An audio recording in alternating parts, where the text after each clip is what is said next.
Hey there, YouTube FAM. Welcome back to our podcast, where we dive into the quirks and charms of different countries. I'm Mira, and I'm super to be here today with my co-host, the one and only Leo. Thanks. Mira, we've got a fantastic episode lined up for you today. Before we dive in, let me tell you about the crazy thing that happened to me between our last podcast and this one. I was trying to cook a simple omelette, but it turned out to be a disaster. Oh no. Oh no. What happened? Did you set the kitchen on fire? No, but I did manage to set off the fire alarm. The worst part was that I had to evacuate the building while wearing a chef's hat and a silly apron. Oh, Leo. That's hilarious. I'm sure the neighbors were impressed by your culinary skills. Yeah, I'm pretty sure they were more impressed by the fire alarm going off. Anyway, enough about my co-host's cooking adventures. Today, we're going to talk about two fascinating countries, Burundi and Tonga. We're going to compare and contrast them in all sorts of areas, from culture and food to economy and education. That's right. Mira, we'll be your guides through the ins and outs of these two countries. And we'll answer all the questions that you've been wondering about, whether you're planning a trip, considering moving, or even about marrying someone from one of these countries. We've got you covered. And the best part is, our podcast is powered by the amazing folks at JetOff, AI, who help us bring you the most informative and entertaining content possible. That's right, Mira. And speaking of amazing, I have to say that our previous podcast episode was a huge hit. We had over 10, so I think that we can cover that. And people were raving about our humor and expertise. Yeah, it was a great episode, but I think we can top that today. We've got some amazing content lined up, and I think our listeners are going to love it. Well, let's get started then. Our topic for today is a detailed comparison of Burundi and Tonga. We'll be exploring everything from their cultural differences to their economic systems, and we'll even delve into the world of education and food. That's right, Leo.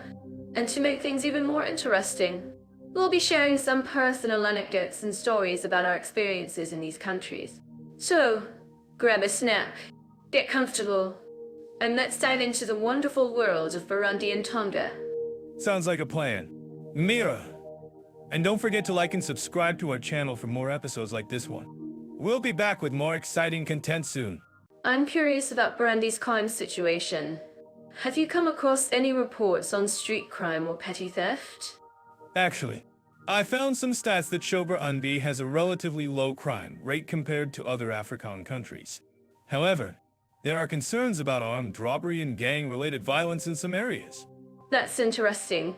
I've heard that the police in Burundi are often under-resourced and understaffed, which can lead to a lack of effective law enforcement. What do you think about this? Well, it's a complex issue. While the police may be under-resourced, the government has been working to improve security and combat crime. But, as you said, there are still concerns about corruption and inadequate infrastructure. Corruption is a big issue in many African countries, and it can have a significant impact on crime rates. Have you looked into the role of corruption in Burundi's crime situation? Yes, I have. Corruption is a major problem in Burundi, and it can lead to a lack of trust in the police and other institutions. It's also a major obstacle to economic development and stability. I'm actually curious about what our listeners think about this. Do you think corruption is a major factor in Burundi's crime situation? I think it's definitely a contributing factor. But, as I said, the government is working to address these issues and improve security. That's good to hear. Now, let's talk about Tonga. I've heard that crime rates are relatively low in Tonga, especially compared to other Pacific Island nations. Yes, that's true. Tonga has a low crime rate, and it's considered one of the safest countries in the Pacific. However, there are still some concerns about petty theft and property crime. That's interesting. I've also heard that Tonga has a strong focus on community-based policing and rehabilitation programs. Have you looked into this? Yes, I have. Tonga's community-based policing approach is actually quite unique and effective. The police work closely with local communities to prevent crime and address social issues. I think that's really interesting. I've heard that community-based policing can be an effective way to reduce crime and improve community relationships. Do you think this approach could be applied to other countries? I think it definitely could. Tonga's approach is a great example of how community-based policing can work effectively. And, as you said, it's a great way to improve community relationships and prevent crime. I'm actually curious about what our listeners think about community-based policing. Do you think this approach could be applied to other countries? Or is it unique to Tonga? I think it's definitely worth exploring. Community-based policing has been shown to be effective in many contexts, and it's an approach that could be applied to other countries. That's a great point. Now, let's talk about the cultural factors that shape crime rates in both Burundi and Tonga. Have you come across any interesting cultural insights or traditions that might be relevant to this topic? Actually, I have. In Burundi, there's a strong cultural emphasis on family and community, which can sometimes make it difficult to report crime or seek help from the authorities. That's really interesting. I've heard that in some African cultures, there's a strong emphasis on avoiding conflict or shame, which can lead to a lack of reporting or seeking help. Yes, that's true. And, as you said, it's a complex issue. But, in Tonga, there's a strong cultural emphasis on respect for authority and tradition, which can actually help to reduce crime rates. I think that's really interesting. I've heard that in some Pacific Island cultures, there's a strong emphasis on respect for elders and authority figures, which can lead to a more harmonious and safe community. Yes, that's true. And, as you said, it's a great example of how cultural values can shape crime rates and community relationships. I'm actually curious about what our listeners think about this. Do you think cultural values play a significant role in shaping crime rates in both Burundi and Tonga? I think they definitely do. Cultural values and traditions can have a significant impact on community relationships and crime rates. That's a great point. Now, let's talk about the economic factors that shape crime rates in both countries. Have you come across any interesting economic insights or trends that might be relevant to this topic? Actually, I have. In Burundi, there's a significant economic inequality gap, which can lead to a lack of opportunities in social unrest. That's really interesting. I've heard that economic inequality can be a major driver of crime and social unrest in many countries. Yes, that's true. And in Tonga, there's a relatively stable economy and a strong focus on sustainable development, which can help to reduce crime rates. I think that's really interesting. I've heard that sustainable development and economic stability can be a major factor in reducing crime rates and improving community relationships. Yes, that's true. And, as you said, it's a great example of how economic factors can shape crime rates and community relationships. I'm actually curious about what our listeners think about this. Do you think economic factors play a significant role in shaping crime rates in both Burundi and Tonga? I think they definitely do. Economic factors can have a significant impact on community relationships and crime rates.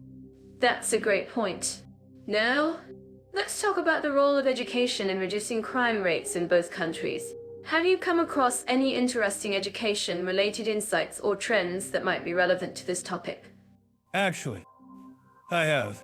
In Burundi, there's a significant shortage of educational resources and opportunities, which can lead to a lack of skills and job opportunities.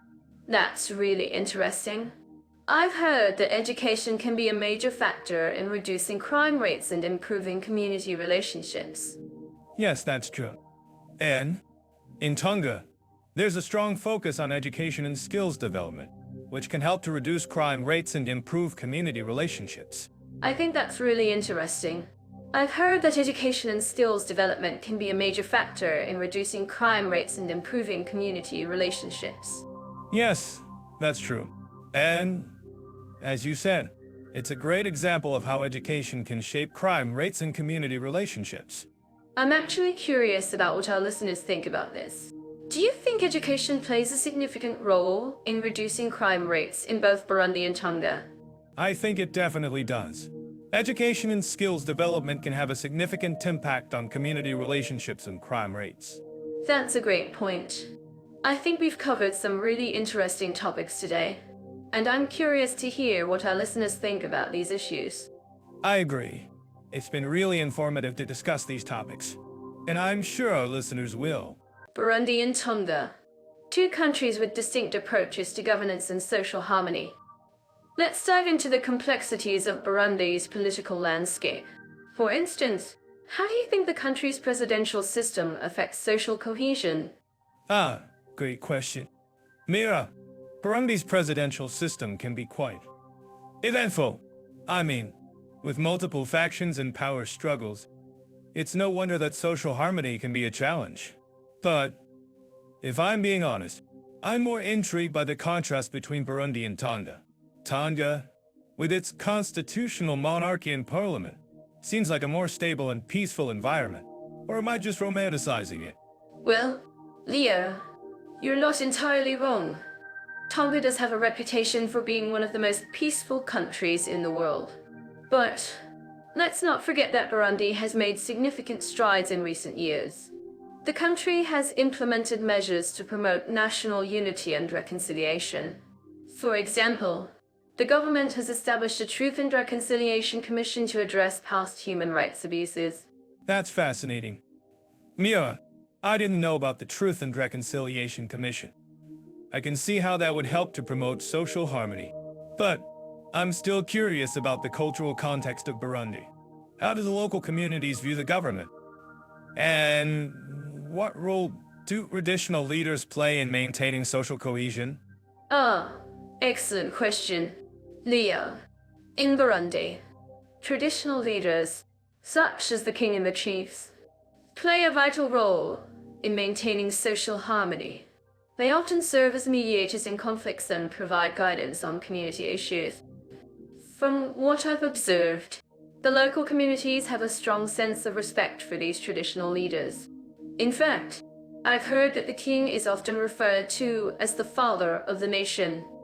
That's amazing. I can see why the king would be revered in that way. But I'm still curious about Tonga. How does the country's constitutional monarchy impact social harmony? Do the monarch and parliament have a significant role in promoting unity and reconciliation? Well, Leo, in Tonga, the monarch, King Tapu, has a symbolic role, but the actual power lies with the parliament. The parliament is responsible for making laws and governing the country. The monarch does have a significant role in promoting social harmony. For example, the king often attends community events and provides guidance on important issues. And from what I've seen, the Tongan people have a strong sense of respect for their monarch. That's interesting. I can see how the monarch's role would be important in promoting social harmony. But I'm still curious about the cultural context of Tonga. How do the local communities view the government? And what role do traditional leaders play in maintaining social cohesion? Excellent question. Leo, in Tonga, traditional leaders, such as the nobles and the chiefs, play a significant role in maintaining social harmony. They often serve as mediators in conflicts and provide guidance on community issues. And from what I've observed, the local communities have a strong sense of respect for these traditional leaders. In fact, I've heard that the nobles are often referred to as the guardians of the culture. That's fascinating. I can see why the nobles would be revered in that way. But I'm still curious about the role of technology in promoting social harmony in both countries. How do Burundi and Tonga use technology to foster community engagement and reconciliation? Excellent question. Leo, in both Burundi and Tonga, technology plays a significant role in promoting social harmony. For example, in Burundi, the government has implemented a national platform for reporting human rights abuses. And in Tonga, the government has launched a mobile app for reporting community issues. It's amazing to see how technology can be used to promote social cohesion. That's incredible. I'm impressed by the use of technology in both countries. But I'm still curious about the role of civil society in promoting social harmony. How do local organizations and community groups contribute to reconciliation efforts in Burundi and Tonga? Ah, excellent question. Leo, in both Burundi and Tonga, local organizations and community groups play a vital role in promoting social harmony. For example, in Burundi, local organizations have established programs for promoting national unity and reconciliation. And in Tonga, community groups have launched initiatives for promoting cultural heritage and social cohesion. It's amazing to see how local organizations can make a real difference in promoting social harmony. That's fantastic. I'm impressed by the efforts of local organizations in both countries. For our listeners, I'm curious to know, what do you think is the most significant factor in promoting social harmony in Burundi and Tonga? Is it the government, traditional leaders, technology, or something else entirely? Excellent question. I think that social harmony is a complex issue that requires a multifaceted approach. In Burundi and Tonga, it's a combination of factors, including the government, traditional leaders, technology, and local organizations. But I think that the most significant factor is the sense of respect and empathy that exists between communities. That's a great point. Mira, well, I think that's all the time we have for today. But before we go, I'd like to say that I'm impressed by the complexities of Burundi and Tonga's political landscapes. For more insights like this, don't forget to check out Jetoff. Bye for more in-depth analysis and cultural insights. I'm sure our listeners would agree that economic stability is crucial when considering a move abroad. Let's dive into the economic conditions and cost of living in Burundi and Tonga. I'm curious, Leo, have you had a chance to explore the job market in Burundi? Yes. I've done some research, and Burundi's economy is primarily driven by agriculture, with coffee and tea being major exports. However, the job market is relatively limited, and wages are low. But, hey, who needs a high salary when you can live like a king on a tight budget? Right? That's true. But seriously, Leo, have you considered the cost of living in Burundi? I've heard it's relatively low, but how does it compare to Tonga? Well, Mira, according to various sources, the cost of living in Burundi is indeed low, especially when it comes to housing and food. However, the cost of transportation and other necessities can be a bit higher. On the other hand, Tonga has a relatively high cost of living, especially when it comes to imported goods. That's interesting. I've heard that Tonga has a strong focus on tourism, which can drive up prices for accommodations and food. But, Leo, what about the job market in Tonga? Is it more competitive than in Burundi? Actually, Mira, Tonga's job market is relatively small, and wages are also low. However, the country has a strong focus on tourism, which can provide opportunities for those with the right skills. But, I have to say, the cost of living in Tonga is definitely a challenge for many expats. I can imagine. I've heard that Tonga is one of the most expensive countries in the Pacific. But, Leo, what about Burundi? How do you think the government is addressing the economic challenges in the country? Well, Mira, the government in Burundi is taking steps to improve the economy, including investing in infrastructure and agriculture. However, corruption remains a major issue, and the economy is still heavily dependent on foreign aid. That's a great point. Leo, corruption can be a major obstacle for economic growth. And I'm sure our listeners would agree that transparency and good governance are essential for a stable economy. Let's talk about some personal experiences. Leo, have you had any interactions with locals in Burundi or Tonga? Well, Mira, I've had some interesting interactions with locals in both countries. In Burundi, I met a young entrepreneur who was starting a business, and it was inspiring to see his passion and determination. In Tonga, I met a local who was working in the tourism industry, and it was great to hear about his experiences and challenges. I'm sure our listeners would love to hear more about your experiences. Leo, and I'm curious, What do you think are the biggest challenges facing expats in Burundi and Tonga? Well, Mira, I think one of the biggest challenges facing expats in both countries is the cost of living. However, in Burundi, I think the biggest challenge is the limited job market and the need to be flexible and adaptable. In Tonga, I think the biggest challenge is the high cost of living and the need to be financially prepared. That's a great point. Financial preparedness is essential for living abroad, especially in countries with high costs of living. And I'm sure our listeners would agree that it's essential to do thorough research and planning before making a move. Absolutely. Mira, and I think it's also essential to be open-minded and flexible when living abroad. Things don't always go as planned, and you need to be able to adapt to changing circumstances. Well, Leo, I think that's a great note to end on. Thank you for sharing your insights and experiences with us today. And to our listeners, I'm sure you'll agree that economic conditions and cost of living are crucial factors to consider when moving abroad. If you have any questions or comments, please let us know in the comments section. I'm curious. Leo, have you ever stayed in a small village in Burundi? I've heard the locals are super friendly, but the accommodations might be a bit basic. Basic? That's one way to put it. Mira, I've stayed in some of those villages, and let me tell you, it's an adventure. But, it's all about the experience, right?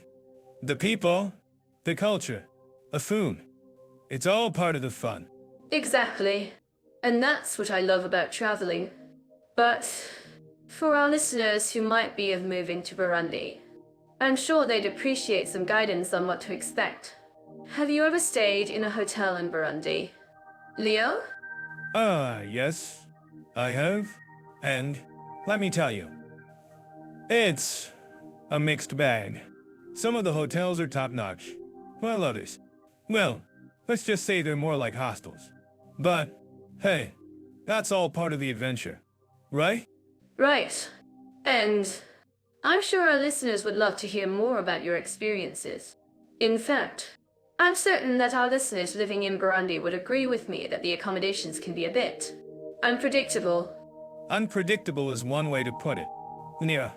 But, seriously, it's all about doing your research and being prepared. And, of course, being flexible. You never know what you're going to get, but that's all part of the fun, right? Right. And speaking of fun, have you ever tried to find a hotel in Tonga? I've heard it's a bit of a challenge, especially if you don't speak the local language. Oh boy, Tonga is a whole different story. The accommodations are top-notch. But, yeah, the language barrier can be a challenge. But, hey, that's all part of the adventure, right? Right. And I'm sure our listeners would love to hear more about your experiences in Tonga. In fact, I'm actually curious about what our listeners think about the accommodations in Tonga. Have any of you stayed in a hotel there? What was your experience like? Well, I'm sure our listeners are dying to know. But, seriously, it's all about being prepared and doing your research. And, of course, being open-minded. The accommodations in Tonga are amazing. But, yeah, it's a bit of a challenge to find the right one. Right. And speaking of challenges, have you ever tried to book a hotel room in Burundi? I've heard it's a bit of a challenge, especially if you don't speak the local language. Oh boy, that's a whole different story. The language barrier is a major challenge. But, hey, that's all part of the adventure, right? Right. And I'm sure our listeners would love to hear more about your experiences in Burundi. In fact, I'm certain that our listeners living in Burundi would agree with me that the accommodations can be a bit unpredictable. Unpredictable is one way to put it, Mira. But, seriously, it's all about being flexible and being prepared. And, of course, being open-minded. The accommodations in Burundi are amazing. But, yeah, it's a bit of a challenge to find the right one. Right. And speaking of challenges, Have you ever tried to find a hotel in Tonga that's within your budget? I've heard it's a bit of a challenge, especially if you're on a tight budget. Oh boy, that's a challenge. Alright, but hey, that's all part of the fun, right? Alright, let's dive into the world of visa applications and immigration procedures. I'm sure our listeners are curious to know how easy or hard it is to get a visa for Burundi and Tonga. That's right, and I'm to share some insights. From what I've gathered, Burundi has a relatively straightforward process for visa applications, especially for tourists. You can get an e-visa online, which makes it super convenient. Convenient, but not necessarily easy. I've heard stories of expats facing issues with the Burundian embassy in their home country. The process can be slow and bureaucratic, with requirements changing frequently. That's true, but it's worth noting that the embassy has improved its online services in recent years. You can track the status of your application and even pay for it online. However, I've also heard that the language barrier can be a challenge for some applicants. A language barrier can definitely make the process more complicated. But what about Tonga? I've heard that their visa application process is quite different from Burundi's. Yes, Tonga has a more relaxed approach to visa applications. As a tourist, you can get a visa on arrival, which is great for last-minute travelers. However, if you're planning to stay longer, you'll need to apply for a residence permit, which can be a bit more involved. Involved, but not necessarily difficult. I've spoken to expats who have successfully navigated the process and are now living in Tonga. They rave about the island's relaxed atmosphere and friendly locals. That's great to hear. But let's not forget about the bureaucratic side of things. I've heard that the Tongan government has implemented some new regulations to streamline the immigration process, making it easier for foreigners to obtain a residence permit. Regulations can be a double-edged sword. While they may make the process more efficient, they can also create uncertainty for applicants. I'm sure our listeners would love to hear more about the specific requirements for each country. Absolutely. Let's break it down. For Burundi, you'll need to provide a valid passport, a completed application form, and proof of payment for the visa fee. For Tonga, you'll need a passport with at least 6 months validity, a completed application form, and proof of sufficient funds to support yourself. And what about the costs involved? I've heard that the fees for visa applications can vary significantly between the two countries. That's true. The visa fee for Burundi is around $100, while Tonga's fee is around $50. However, the cost of living in each country can also affect the overall expenses for expats. A cost of living that can vary greatly between the two countries. I'm sure our listeners are curious to know more about the specific costs involved in living in Burundi and Tonga. Absolutely. Let's talk about the cost of accommodation, food, and transportation in each country. This can give us a better idea of what to expect when planning a move. And what about the role of language in the visa application process? Can speakers of English or other languages find it easier to navigate the bureaucracy in each country? Great question. Mira, while English is the official language in both countries, the language barrier can still be a challenge. However, many government officials and immigration officers in both countries speak some English, making it easier for foreigners to communicate. That's reassuring to hear. But what about the role of culture in the visa application process? Can cultural differences affect the way expats interact with the bureaucracy in each country? That's a great point, Mira. Cultural differences can definitely impact the way expats interact with the bureaucracy in each country. For example, in Burundi, expats may need to navigate a more formal and traditional process, while in Tonga, they may encounter a more relaxed and informal approach.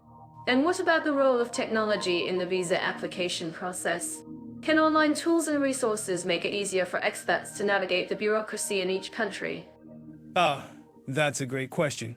Mira, technology can definitely play a significant role in making the visa application process easier. Both Burundi and Tonga have implemented online systems to streamline the process, making it easier for foreigners to apply for visas and residence permits. That's fantastic to hear. But what about the role of expat communities in each country? Can social connections and networks make it easier for expats to navigate the bureaucracy in each country? Ah, that's a great point. Mira, expats can definitely benefit from social connections and networks when navigating the bureaucracy in each country. For example, in Burundi, expats may find it helpful to connect with other expats who have already gone through the visa application process. And what about the role of government policies in each country? Can specific policies and laws affect the ease or difficulty of the visa application process in each country? Ah, that's a great question. Mira, government policies can definitely impact the visa application process in each country. For example, in Tonga, the government has implemented policies to encourage foreign investment in tourism, making it easier for expats to obtain visas and residence permits. And finally, what advice would you give to our listeners who are planning to move to Burundi or Tonga? Ah, great question. Mira, I would advise them to do their research, gather all the necessary documents, and be patient with the application process. It's also a good idea to connect with other expats who have already gone through the process and to stay informed about any changes in government policies and regulations. And what about the importance of cultural adaptation in each country? Can expats benefit from learning about the local culture and customs in each country? Ah, that's a great point. Mira, cultural adaptation is crucial for expats who want to navigate the bureaucracy in each country successfully. By learning about the local culture and customs, expats can avoid misunderstandings and build stronger relationships with the local community. And what about the importance of language skills in each country? Can expats benefit from learning the local language in each country? Ah, that's a great question. Mira, language skills can definitely make a big difference in navigating the bureaucracy in each country. While many government officials and immigration officers speak English, learning the local language can help expats communicate more effectively and build stronger relationships with the local community. And finally, what's the most important thing to remember when navigating the visa application process in each country? Ah, that's a great question. Mira, the most important thing to remember is to stay patient, persistent, and informed. The visa application process can be complex and time-consuming, but with the right attitude and resources, expats can navigate it successfully. Let's dive into the access to and quality of health services in Burundi. I'm curious, Leo, what are your initial thoughts on the Burundian healthcare system? Honestly, I was to learn that Burundi has a well-structured healthcare system, with a focus on primary care and community-based services. However, I've also heard that the quality of care can vary greatly depending on the region and hospital. That's a great point. Leo, I've read that Burundi has made significant strides in improving maternal and child health, with a reduction in mortality rates. But what about access to healthcare services, especially in rural areas? Ah, that's where things get a bit tricky. Burundi has a shortage of healthcare professionals, particularly in rural areas, which can make it difficult for people to access quality care. But I've also heard that the government has implemented programs to increase the number of healthcare workers in these areas. I'm certain that our listeners living in Burundi would agree that healthcare is a major concern. In fact, I've heard that many people rely on traditional medicine and home remedies due to limited access to modern healthcare services. That's a fascinating point. Mira, in Tonga, for example, traditional medicine is also widely used, especially for chronic conditions like diabetes and hypertension. But I've also heard that Tonga has made significant investments in modern healthcare infrastructure, including new hospitals and medical facilities. I'm curious. Leah, how do you think the healthcare systems in Burundi and Tonga compare in terms of quality and access? Well, I think both countries have their strengths and weaknesses. Burundi has a more developed healthcare system, with a focus on primary care, but it's hampered by a shortage of healthcare professionals. Tonga, on the other hand, has invested heavily in modern healthcare infrastructure, but it's still grappling with issues of access and quality. That's a great analysis. Leo, I think it's also worth noting that both countries have unique cultural and historical contexts that shape their healthcare systems. For example, in Burundi, traditional medicine is deeply ingrained in the culture, whereas in Tonga, there's a stronger emphasis on Western-style medicine. Exactly. Mira. And I think that's what makes this topic so fascinating. Each country has its own strengths and weaknesses. And understanding these nuances is crucial for anyone living or working in these countries. If you're an expat living in Burundi or Tonga, I'm sure you'd agree that access to quality healthcare is a top priority. In fact, I've heard that many expats choose to live in urban areas like Bujumbura or NDJ Amina, where healthcare services are more readily available. Yes. That's a great point. Mira, and I think it's also worth noting that both countries have a strong tradition of community-based healthcare, where patients are treated with dignity and respect. This is particularly evident in rural areas, where healthcare workers often go above and beyond to provide care. I'm actually curious about what our listeners think about this. Do you think that community-based healthcare is a key factor in the success of these healthcare systems?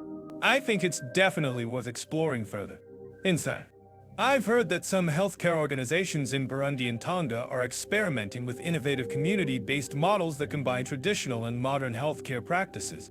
That's a fascinating approach. Leo, I think it's also worth noting that both countries have made significant strides in improving health outcomes, particularly in areas like maternal and child health. Exactly. Mira. And I think that's a testament to the dedication and hard work of healthcare professionals in these countries.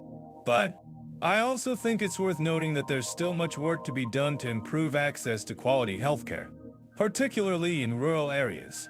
I'm certain that our listeners would agree that healthcare is a top priority, especially for vulnerable populations like children and the elderly. In fact, I've heard that many healthcare organizations in Burundi and Tonga are working to improve healthcare services for these populations. Oh, yes. That's a great point, Mira. And I think it's also worth noting that both countries have a strong tradition of community-based care, where patients are treated with dignity and respect.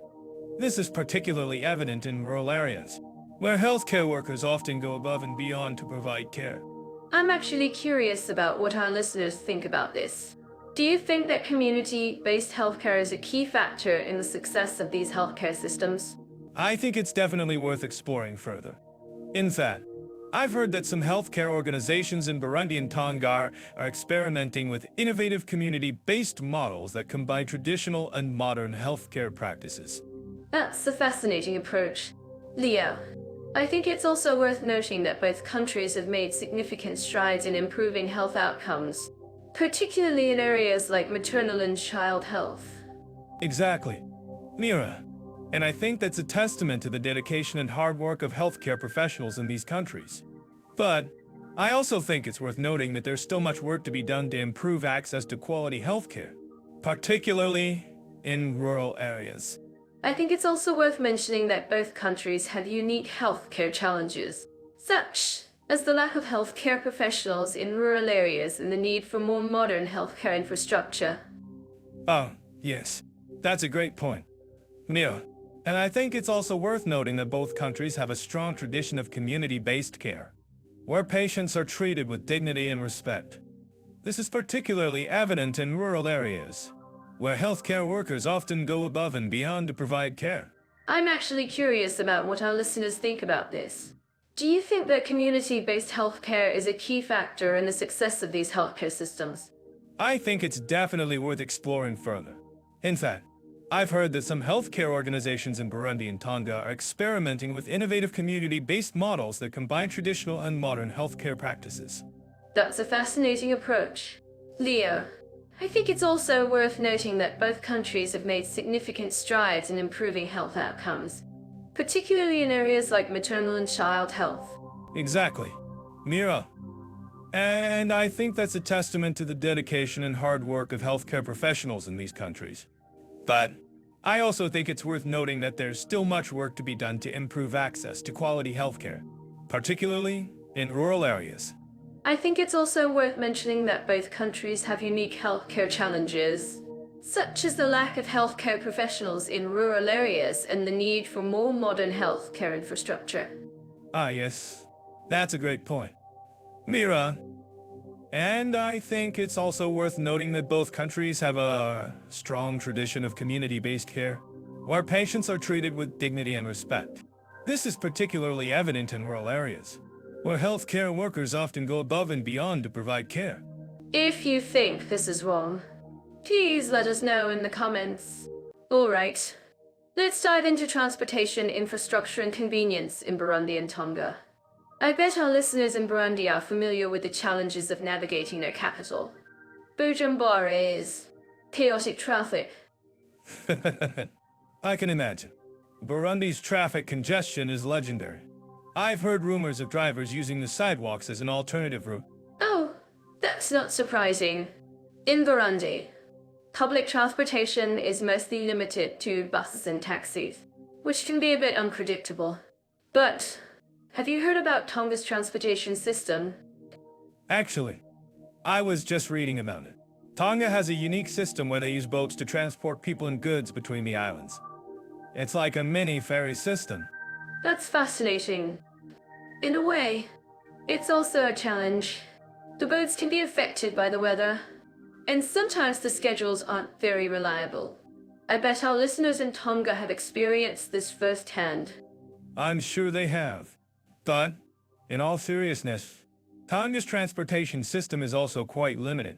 They have a small airport, but it's mostly used for international flights, and the roads are not well maintained. Exactly. And in Burundi, the roads are also in poor condition, which makes traveling even more difficult. But what's interesting is that Burundi has a relatively well-developed public transportation system in Bujumbura, the capital city. That's true. And it's also worth noting that Burundi has a strong culture of cycling. Many people use bicycles as their primary mode of transportation, especially in rural areas. I didn't know that.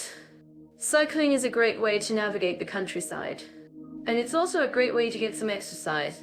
But in Tonga, cycling is not as common, mainly due to the lack of infrastructure and the hilly terrain. Yeah, Tonga's terrain is quite challenging, but they do have a strong focus on sustainable transportation, and they're investing in electric vehicles and other eco-friendly options. That's great to hear. Burundi is also investing in sustainable transportation, especially with the help of international organizations. But what's interesting is that Burundi's transportation infrastructure is also heavily influenced by its colonial past. Ah, that's an interesting point. Burundi's transportation system was shaped by the colonial powers, and it's still reflected in the country's infrastructure today. Exactly. And it's also worth noting that Burundi's transportation system is still developing, which can make traveling challenging. But what's heartening is that the government is working to improve the infrastructure and make transportation more convenient for its citizens. That's great to hear. And I'm sure our listeners in Burundi and Tonga appreciate the efforts to improve their transportation systems. Absolutely. And I bet our listeners would love to share their own experiences and tips for navigating these countries' transportation systems. So what do you all think about this? Tell us below. Great idea. Mira, and if you've got a better transit hack, drop a comment. I'm curious about Burundi's language landscape. What's the situation like with French and Kirundi, the official languages? Burundi's a great example of a country with a complex language situation. French is the language of government, education, and administration. But Kirundi is the mother tongue for many Burundian. I've heard that even among the educated population, there's a strong preference for speaking Kirundi. That's fascinating. I've read that many Burundians speak multiple languages, including Kirundi, French, and sometimes even English. How does that affect communication in everyday life? It's not uncommon for people to switch between languages depending on the context. For example, in a business setting, French might be used, but in a more informal setting, Kirundi or even a local dialect might be preferred. I'm certain that our listeners living in Burundi would agree with me that language is a crucial aspect of cultural identity. Can we talk about the language barrier in Burundi and how it affects expats? Ah, yes. From what I've gathered, expats in Burundi often face a language barrier, especially when interacting with locals who may not speak French or English. However, many expats have found that learning some basic Kirundi phrases can go a long way in building relationships with the local community. That's a great point. Leo, I've heard that learning a few key phrases in the local language can make a huge difference in how people perceive you. Let's move on to Tonga, another country with a unique language landscape. Tonga. A beautiful country with a rich culture. I've heard that the official language is Tongan, but English is widely spoken, especially in tourist areas. Yes, and I've read that many Tongans speak English as a second language, which makes it relatively easy for tourists to communicate. But what about the language? Tonga? How does it affect communication in everyday life? From what I've gathered, Tongan is still the dominant language in many aspects of Tongan life, especially in rural areas. However, English is becoming increasingly important, especially in the tourism industry. I'm curious about the language barrier in Tonga and how it affects expats. Do you think it's easier or harder for expats to communicate in Tonga compared to Burundi? That's a great question. While both countries have their challenges, I think Tonga might be a bit more accessible for expats, especially with the widespread use of English. However, it's still essential for expats to learn some basic Tongan phrases to show respect for the local culture. That's a great point.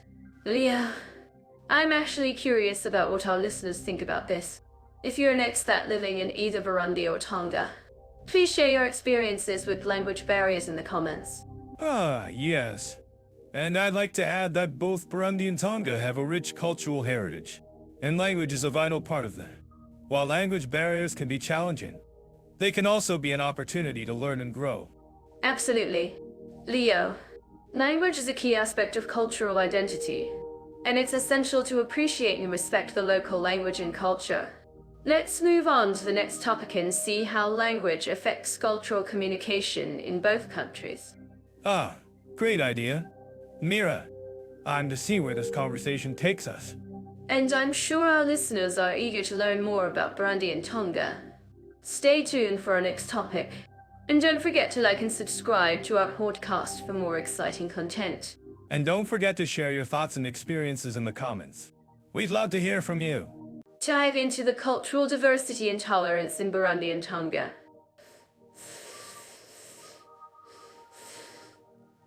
From what I've researched, Burundi has a fascinating blend of Hutu and Tutsi cultures, with a mix of traditional and modern practices. That's right. Yeah. And it's not just the ethnic groups that make Burundi unique. The country also has a rich history of colonialism, which has left its mark on the culture. I'm curious. Have you heard about the Burundian tradition of Uganda? It's a community service day where everyone comes together to clean up the community. Oh, yes, I've heard of it. It's amazing how community-driven initiatives like now promote social harmony and a sense of belonging. Now, let's talk about Tonga. I've learned that Tonga has a strong tradition of respect for their monarch, King Tapuvi. It's fascinating to see how the monarch plays a unifying role in the country. That's true. Yeah. And it's not just the monarchy that promotes unity. Tonga also has a strong emphasis on traditional values like respect for elders and community service. I'm actually curious about what our listeners think about the role of the monarch in Tonga. Do you think it's effective in promoting social cohesion? Well, I think it's definitely a unique aspect of Tongan culture. And it's interesting to note that both Burundi and Tonga have a strong sense of community and respect for tradition. I've also heard that Burundi has faced some challenges with regards to ethnic tensions and violence. Yes, that's true. Burundi has a complex history of ethnic conflict, which has left a lasting impact on the country. But it's also heartening to see how the country is working to rebuild and promote social cohesion. I'm curious. Mira, have you come across any initiatives in Burundi that are promoting cultural diversity and tolerance? Actually, I have. There's a project called Hope for Burundi that's working to promote peace and reconciliation through community remittance-based initiatives.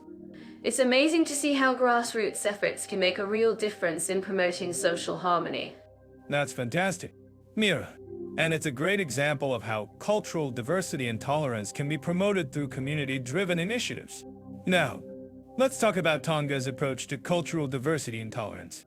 I've heard that Tonga has a strong emphasis on preserving traditional culture, but also welcoming diversity and innovation.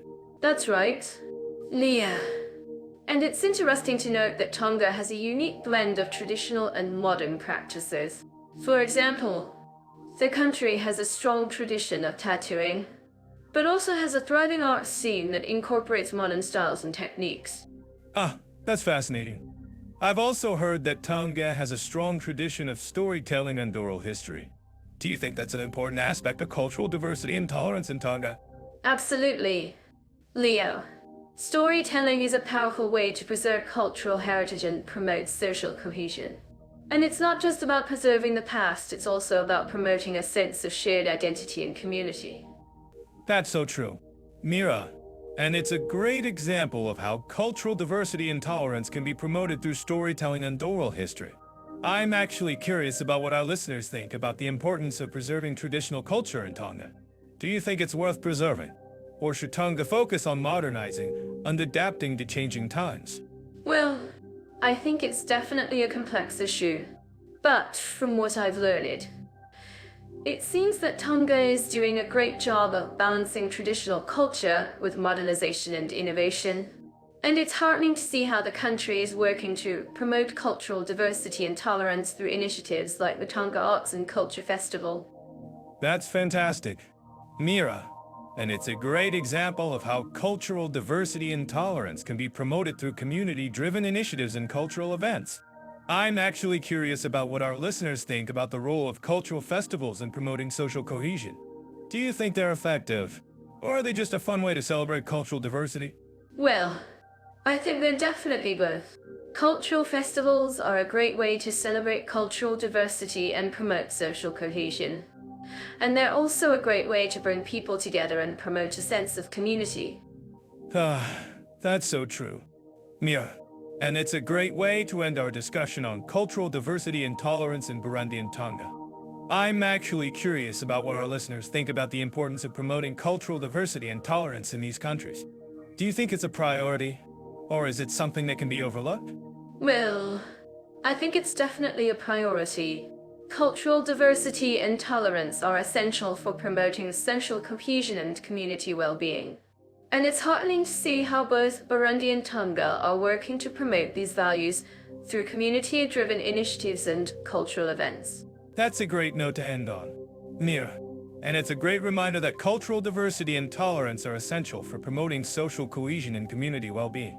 If you're living in Burundi or Tonga, or if you have any insights on cultural diversity and tolerance in these countries, please let us know in the comments. I'm curious, Leo, what do you think about the educational system in Burundi? I mean, have you ever been there? Actually, I have. I went to Bujumbura, the capital, and attended a local school for a day. It was an eye-opening experience, to say the least. The students were so eager to learn, but the resources were limited. That's so true. I've heard that Burundi has one of the lowest literacy rates in the world. But, despite these challenges, the country is making progress in education. Did you know that the government has introduced a new curriculum to improve student outcomes? Yes. I remember hearing about that. And it's great to see the government taking steps to address the literacy issue. But I'm curious, Mira, what about Tonga? How does their education system compare? Well, Tonga has a unique approach to education. They have a strong focus on traditional knowledge and cultural values.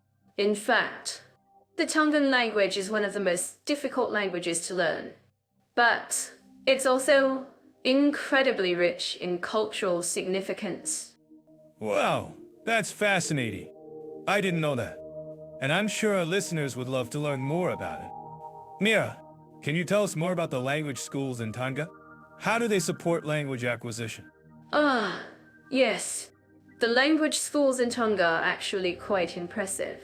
They offer a range of programs, from beginner to advanced levels, and even offer language immersion programs for students who want to fully immerse themselves in the culture. That sounds amazing. I'm sure our listeners would love to learn more about it. And, Mira, I have to ask, have you ever tried to learn the Tongan language? I mean, it's not easy, right? Oh, Leo, you have no idea. I've tried to learn it, but it's like trying to decipher a secret code. But I'm determined to master it one day. And I'm sure our listeners would agree with me that learning a new language is an incredible experience. I'm sure it is. Mira, but I have to say, I'm impressed by your dedication. And I'm curious, what about Burundi? Have you ever tried to learn the Kirundi language? Oh, Leo, you know me too well. I have tried to learn Kirundi, but it's like trying to learn a new dance. But I'm determined to master it one day. And I'm sure our listeners would love to learn more about the language and culture of Burundi. I'm sure they would. Mira, and I'm curious, what do you think about the role of education in promoting cultural exchange between Burundi and Tonga? Ah, that's a great question. Leo, I think education plays a crucial role in promoting cultural exchange between Burundi and Tonga. By learning about each other's cultures and languages, students can gain a deeper understanding of the world and its diverse cultures. Absolutely. Mira, and I think it's essential for our listeners to know that education is not just about academics, but also about cultural exchange and understanding. Exactly, Leo. And I'm sure our listeners would agree with me that education is a powerful tool for promoting cultural exchange and understanding. I'm sure they would. Mira, and I'm curious, what do you think about the challenges facing education in Burundi and Tonga? Ah, that's a great question. Leo, I think the challenges facing education in Burundi and Tonga are similar to those faced by many countries in Africa. Limited resources, lack of infrastructure, and limited access to education are just a few of the challenges that these countries face. Yes, I agree. And I think it's essential for our listeners to know that these challenges are not unique to Burundi and Tonga, but are a common challenge faced by many countries in Africa. Exactly, Leah. And I'm sure our listeners would agree with me that education is a key to overcoming these challenges and promoting development in these countries. I'm sure they would. Mira, and I'm curious, what do you think about the role of technology in promoting education in Burundi and Tonga? Ah, that's a great question. Leo, I think technology can play a crucial role in promoting education in Burundi and Tonga. By providing access to online resources and educational materials, technology can help bridge the gap in education and promote learning. Absolutely.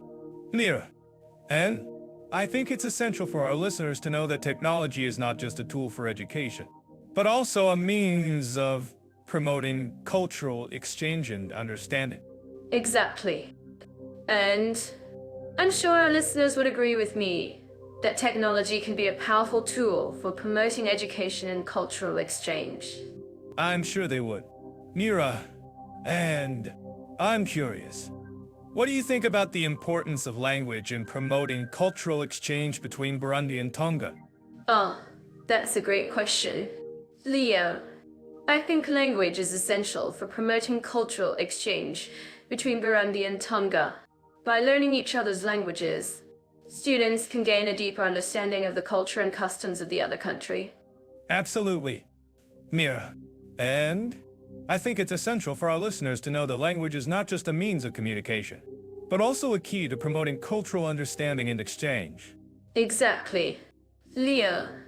And I'm sure our listeners would agree with me that language is a powerful tool for promoting cultural exchange and understanding. I'm sure they would. Mira, and I'm curious, what do you think about the future of education in Burundi and Tonga? Ah, that's a great question. Leo, I think the future of education in Burundi and Tonga is bright. With the introduction of new technologies and innovative teaching methods, I'm confident that these countries will make significant progress in education. Absolutely. Mira, and I think it's essential for our listeners to know that education is not just about academics, but also about promoting cultural exchange and understanding. Exactly. Leo, and I'm sure our listeners would agree with me that education is a key to promoting development and cultural exchange in these countries. I'm sure they would. Mira, and I'm curious. What do you think about the role of international cooperation in promoting education in Burundi and Tonga? Oh, that's a great question. Leo, I dive into the fascinating world of climate and seasonal conditions in Burundi. I'm curious to know, Leo, what are some unique features of Burundi's climate? Ah, Burundi's climate is quite fascinating. Mira, it's classified as a tropical savanna climate, with two distinct seasons, a wet season and a dry season. The wet season typically runs from September to May, while the dry season is from June to August. Wow, that's quite a contrast. I can imagine the scenery must change dramatically between the two seasons. In Burundi, I've heard that the Lake Tanganyika shoreline is a popular spot for boat rides and fishing. How does the climate impact the local fishing industry? Ah, great point. Mira, the climate plays a significant role in the fishing industry in Burundi. During the wet season, the lake's water level rises, making it easier for fishermen to access the deeper waters. However, during the dry season, the water level drops, and the fishing industry struggles. That's so interesting. I'm sure our listeners living in Burundi would agree that the climate has a significant impact on their daily lives. Now, let's move on to Tonga, the second country we're comparing. What can you tell us about Tonga's climate? Leo? Tonga's climate is quite different from Burundi's. Mira, Tonga has a tropical marine climate, with temperatures ranging from 22 degrees Celsius to 30 degrees Celsius throughout the year. The country experiences a distinct wet and dry season, with the wet season typically running from November to April. Wow, that's quite a narrow temperature range. I can imagine the locals must be used to the mild temperatures. In Tonga, I've heard that the island of Dieu is a popular spot for hiking and exploring. How does the climate impact the local hiking trails? Ah, great question. Mira, the climate in Tonga plays a significant role in the country's hiking trails. The mild temperatures and high humidity make it an ideal environment for hiking. But the country also experiences frequent rain showers, which can make the trails slippery and difficult to navigate. I can imagine the scenery must be breathtaking, with the rainforests and waterfalls. In Burundi, I heard that the Kiria waterfall is a popular spot for hiking and picnicking. What can you tell us about the Kiria waterfall? Leo? Ah, the Kiria waterfall is indeed a beautiful spot. Mira, the waterfall is located in the north of Burundi and is surrounded by lush rainforests. The waterfall is about 15 meters high and is a popular spot for locals and tourists alike. Wow, that sounds like a perfect spot for a picnic. In Tonga, I've heard that the people are known for their love of music and dance.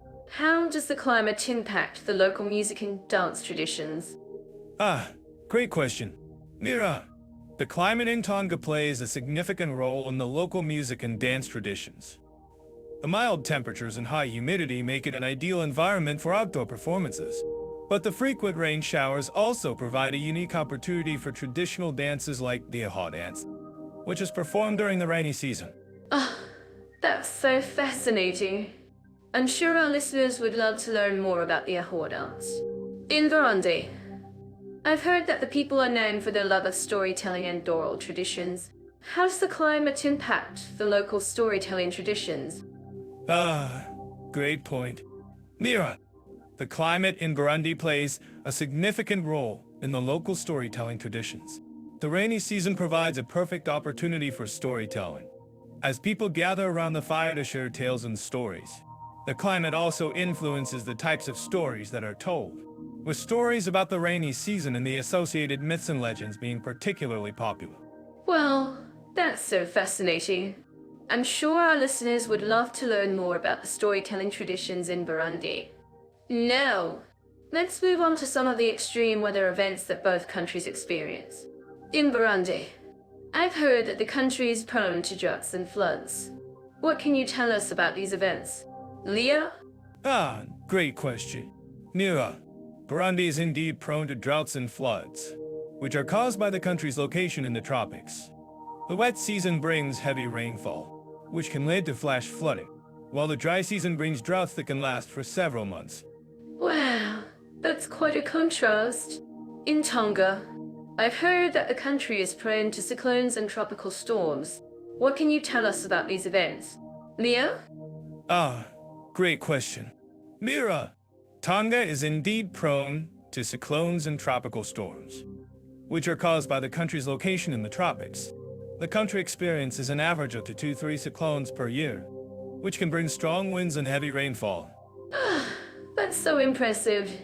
I'm sure our listeners would love to learn more about the cyclones in Tonga. In Burundi, I've heard that the people have developed unique adaptations to cope with the extreme weather events. What can you tell us about these adaptations? Leah? Great point.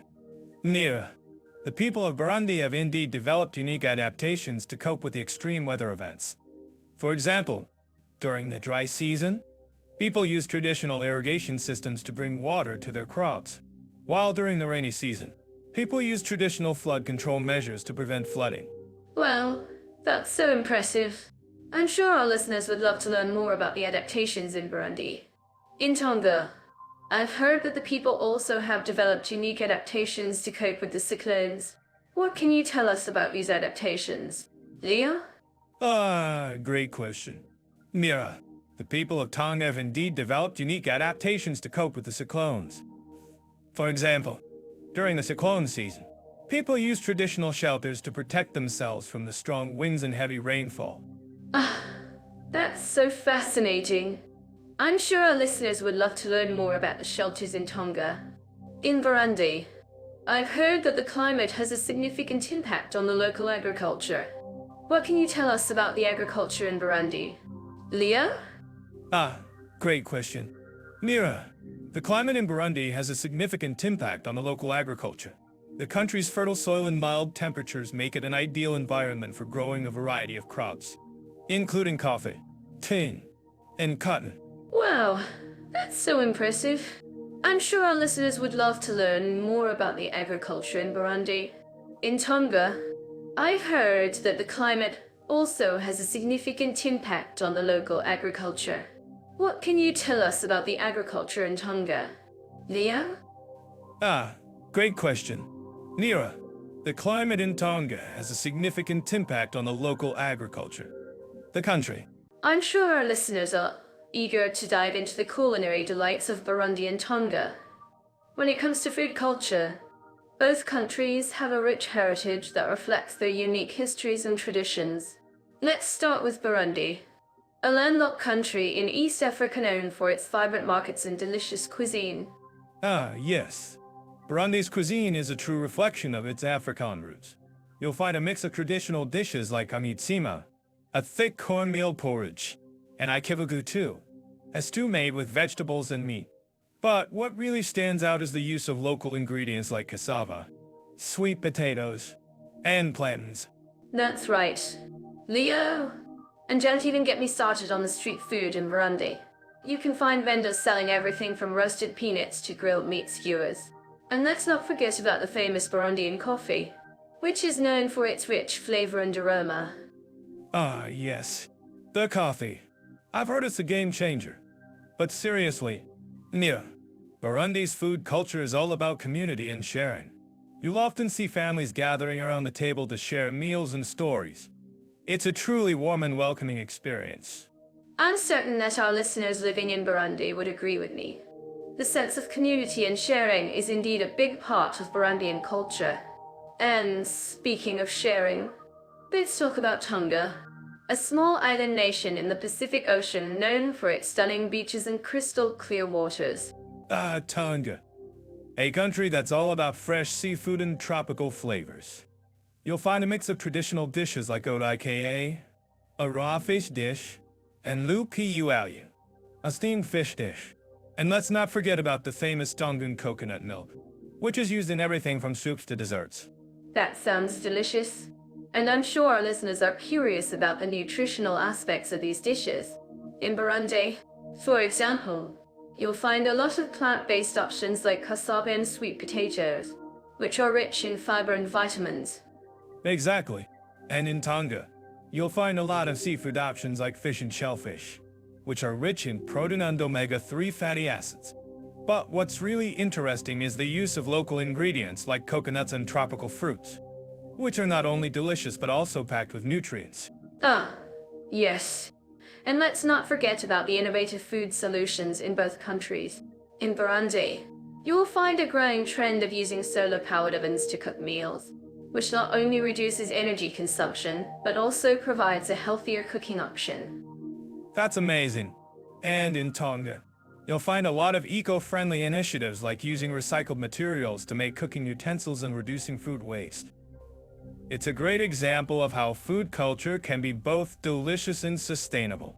I'm actually curious about what our listeners think about this. Do you have any favorite dishes from Burundi or Tonga that you'd like to share? Please let us know in the comments. Yes. The comments are always the best part. But seriously, Mira, it's great to see how food culture can bring people together and create a sense of community. And I'm sure our listeners would agree that both Burundi and Tonga have a lot to offer when it comes to delicious and nutritious food. Absolutely. And speaking of community, let's talk about the role of food in Burundian culture. In Burundi, food is not just about sustenance, but also about tradition and family bonding. Yes. The family bonding aspect is so important in Burundian culture. You'll often see families gathering around the table to share meals and stories. It's a truly warm and welcoming experience. And I'm sure our listeners would agree that food culture is a big part of what makes a country unique. In Tonga, for example, you'll find a lot of traditional dishes that reflect the country's Polynesian heritage. Exactly. And in Burundi, you'll find a mix of traditional dishes that reflect the country's African roots. It's a true reflection of the country's cultural diversity. Oh, yes. And let's not forget about the economic benefits of food culture. In Burundi, for example, the food industry is a major contributor to the country's economy. That's right.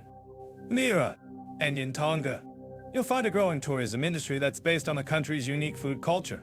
It's a great example of how food culture can be both delicious and economically beneficial. I'm actually curious about what our listeners think about this. Do you have any favorite food-related activities or traditions from Burundi or Tonga that you'd like to share? Please let us know in the comments. Yes. The comments are always the best part. But seriously, Mira, it's great to see how food culture can bring people together and create a sense of community. And I'm sure our listeners would agree that both Burundi and Tonga have a lot to offer when it comes to delicious and nutritious food. Absolutely. And speaking of community, let's talk about the role of food in Tongan culture. In Tonga, food is not just about sustenance, but also about tradition and family bonding. Yes. The family bonding aspect is so important in Tongan culture. You'll often see families gathering around the table to share meals and stories. It's a truly warm and welcoming experience. And I'm sure our listeners would agree that food culture is a big part of what makes a country unique. In Burundi, for example, you'll find a lot of traditional dishes that reflect the country's African roots. Exactly. And in Tonga, you'll find a mix of traditional dishes that reflect the country's Polynesian heritage. It's a true reflection of the country's cultural diversity. Yes. And let's not forget about the innovative food solutions in both countries. In Burundi, you'll find a growing trend of using solar-powered ovens to cook meals, which not only reduces energy consumption, but also provides a healthier cooking option. That's amazing. And in Tonga, you'll find a lot of eco-friendly initiatives like using recycled materials to make cooking utensils and reducing food waste. It's a great example of how food culture can be both delicious and sustainable. I'm actually curious about what our listeners think about this. Do you have any favorite dishes from Burundi or Tonga that you'd like to share? Please let us know in the comments. Ah, yes. The comments are always the best part. But seriously, Mira, it's great to see how food culture can bring people together and create a sense of community.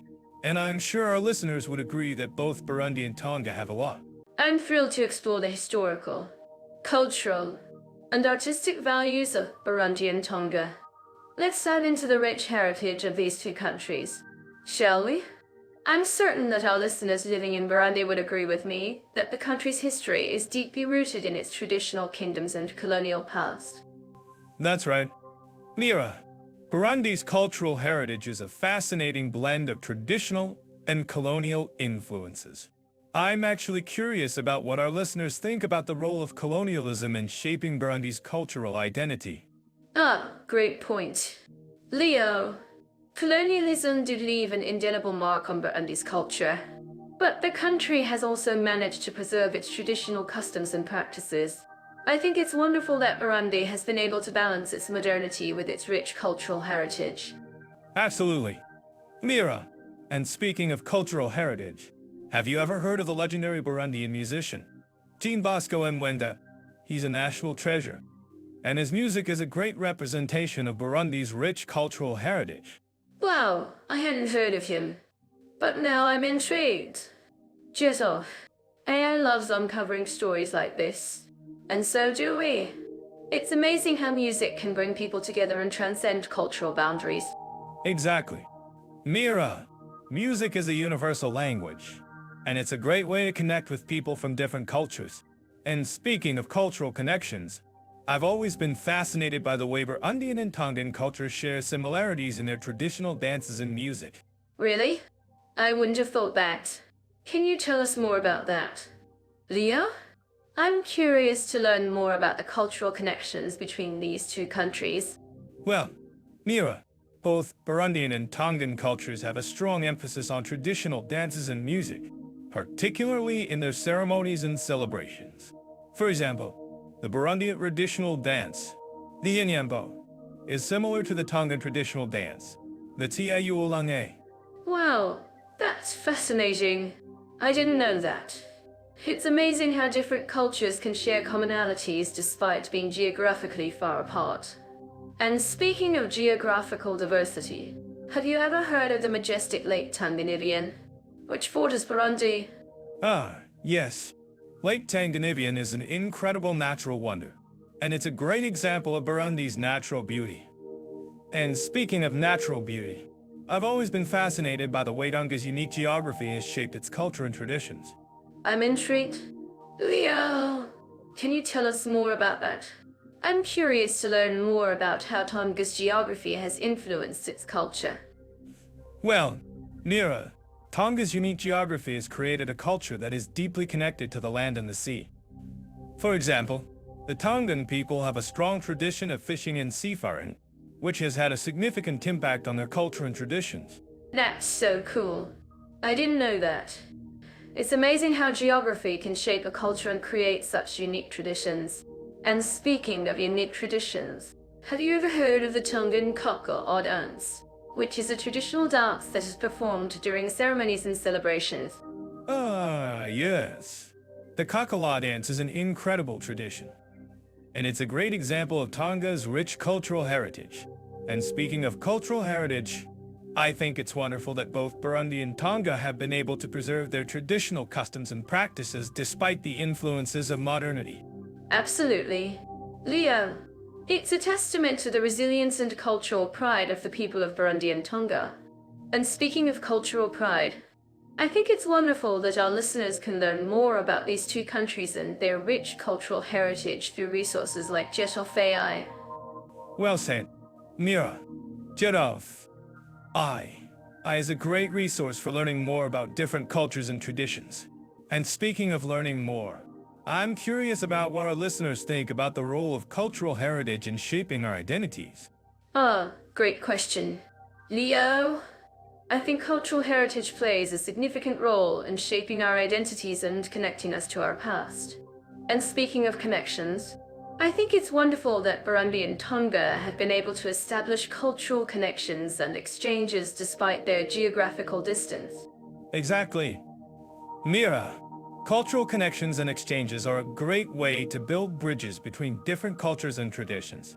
And speaking of bridges, I think it's wonderful that both Burundi and Tonga have been able to preserve their traditional customs and practices while also embracing modernity. Absolutely. Leo, it's a delicate balance, but it's one that both Burundi and Tonga have managed to achieve. And speaking of balance, I think it's wonderful that our listeners can learn more about these two countries and their rich cultural heritage through this podcast. Well said. Mira, I think this podcast has been a great way to learn more about Burundi and Tonga and their rich cultural heritage. And speaking of learning more, I'm curious about what our listeners think about the role of cultural heritage in shaping our identities. Great question. Leo, I think cultural heritage plays a significant role in shaping our identities and connecting us to our past.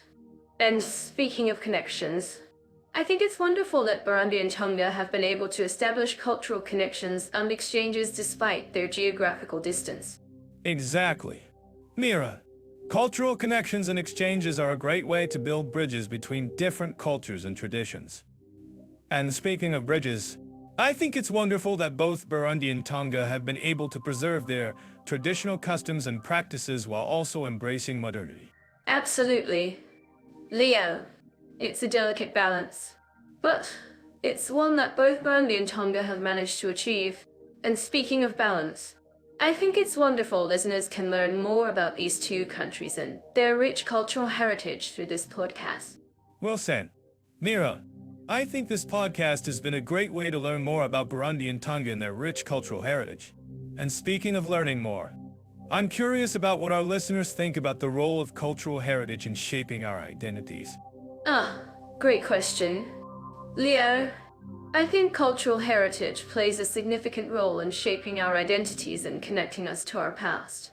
And speaking of connections, I think it's wonderful that Burundi and Tonga have been able to establish cultural connections and exchanges despite their geographical distance. Exactly. Mira, cultural connections and exchanges are a great way to build bridges between different cultures and traditions. And speaking of bridges, I think it's wonderful that both Burundi and Tonga have been able to preserve their traditional customs and practices while also embracing modernity. Absolutely. Leo, it's a delicate balance, but it's one that both Burundi and Tonga have managed to achieve. And speaking of balance, I think it's wonderful that our listeners can learn more about these two. You know, Leo, when I think of Burundi and Tonga, I immediately imagine breathtaking landscapes that are unlike anywhere else on Earth. From the snow-capped mountains to the serene coastlines, both countries are a nature lover's paradise. I couldn't agree more. Mira, Burundi's Lake Tanganyika, for instance, is a stunning example of natural beauty. The lake's crystal clear waters are home to an incredible array of fish and other aquatic life. And don't even get me started on Tonga's coral reefs. The island's coral gardens are some of the most vibrant and diverse in the Pacific. I'm sure our listeners who've had the chance to snorkel or dive in Tonga would agree with me. That's right. The coral reefs are not only breathtakingly beautiful, but also provide a vital habitat for countless species of fish, crustaceans, and other marine life. It's like an underwater wonderland. I've heard that Burundi's mountains are home to several national parks, including the famous Ibira National Park. Can you tell us a bit more about that, Leo? Yes. Ibira National Park is a real gem. The park is home to a wide range of flora and fauna, including several species of antelope, monkeys, and birds. And let's not forget the stunning scenery. The park's rolling hills and valleys are a hiker's dream come true. Wow, that sounds amazing. And I'm sure our listeners would love to know more about Tonga's unique landscapes. What can you tell us about the country's famous Iue Island? Iue Island is a real treasure. The island is home to some of Tonga's most stunning landscapes, including its rugged coastline, pristine beaches, and lush tropical forests. And let's not forget the island's unique geological features, such as its towering sea cliffs and hidden caves. I'm actually curious about what our listeners think about this. Do you think the unique landscapes of Burundi and Tonga are a major draw for tourists? I think they certainly are. Both countries offer a unique blend of natural beauty and cultural heritage that's hard to find anywhere else. And let's not forget the adventure activities from hiking and trekking to diving and snorkeling. There's something for every kind of traveler. That's so true. Leo, and I'm sure our listeners would agree that the best way to experience these landscapes is to get out there and explore them for themselves. So, if you're planning a trip to Burundi or Tonga, don't forget to pack your hiking boots and your sense of adventure. Good advice, Mira. And remember, folks, if you have any questions or comments about these incredible countries, be sure to leave them in the comments section below. We'd love to hear from you. And don't forget to follow us on social media for more updates and behind-the-scenes peeks at our travels. Thanks for tuning in, everyone, and we'll catch you in the next episode. And so to dive into the world of sports, activities, and adventure options in Burundi and Tonga. Who else is ready to get their adrenaline pumping? I'm more than ready. Burundi, in particular, has a fascinating blend of traditional sports like wrestling and running with modern activities like hiking and drafting. That's so true. And I love how Burundi's rugged terrain provides endless opportunities for outdoor enthusiasts. I'm picturing myself hiking through the majestic mountains of Capita National Park. Yes.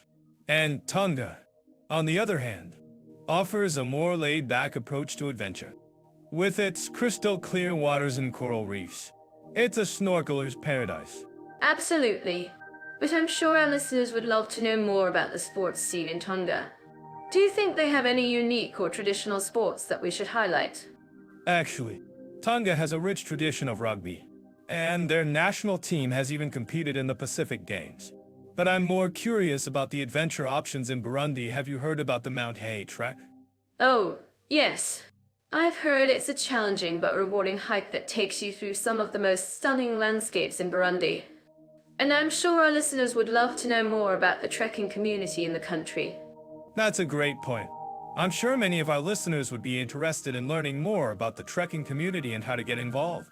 Maybe we can even get some tips from our listeners on how to plan a trekking trip to Burundi. That's a fantastic idea. Leo! And speaking of planning trips, I'm curious, have you ever tried planning a trip to a new destination without any prior research or experience? Oh, yes. I've had my fair share of mishaps while planning trips, but I think that's all part of the adventure, right? Absolutely. And I'm sure our listeners would agree. Okay, so let's talk more about the adventure options in Burundi. What do you think is the most exciting activity to try in the country? That's a tough one. But I think I'd have to say it's the whitewater rafting on the Ruvière and Za River. It's a thrilling experience that takes you through some of the most breathtaking scenery in the country. Wow, that sounds amazing. And I'm sure our listeners would love to know more about the rafting community in Burundi. Maybe we can even get some tips from our listeners on how to plan a rafting trip to the country. That's a great idea. Mira, and speaking of tips, I'm curious, have you ever tried any adventure sports or activities in Tonga? Actually, I haven't. But I'm sure our listeners would love to know more about the adventure scene in Tonga. Do you think it's a good idea to try any of the water sports in the country? Like snorkeling or diving? Yes. Tonga is a snorkeler's paradise, as I mentioned earlier. And I think it's a great idea to try some of the water sports in the country.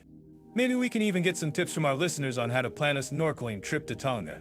That's a fantastic idea. Leah, and speaking of planning trips, I'm curious, what do you think is the most important thing to consider when planning a trip to a new destination? That's a great question.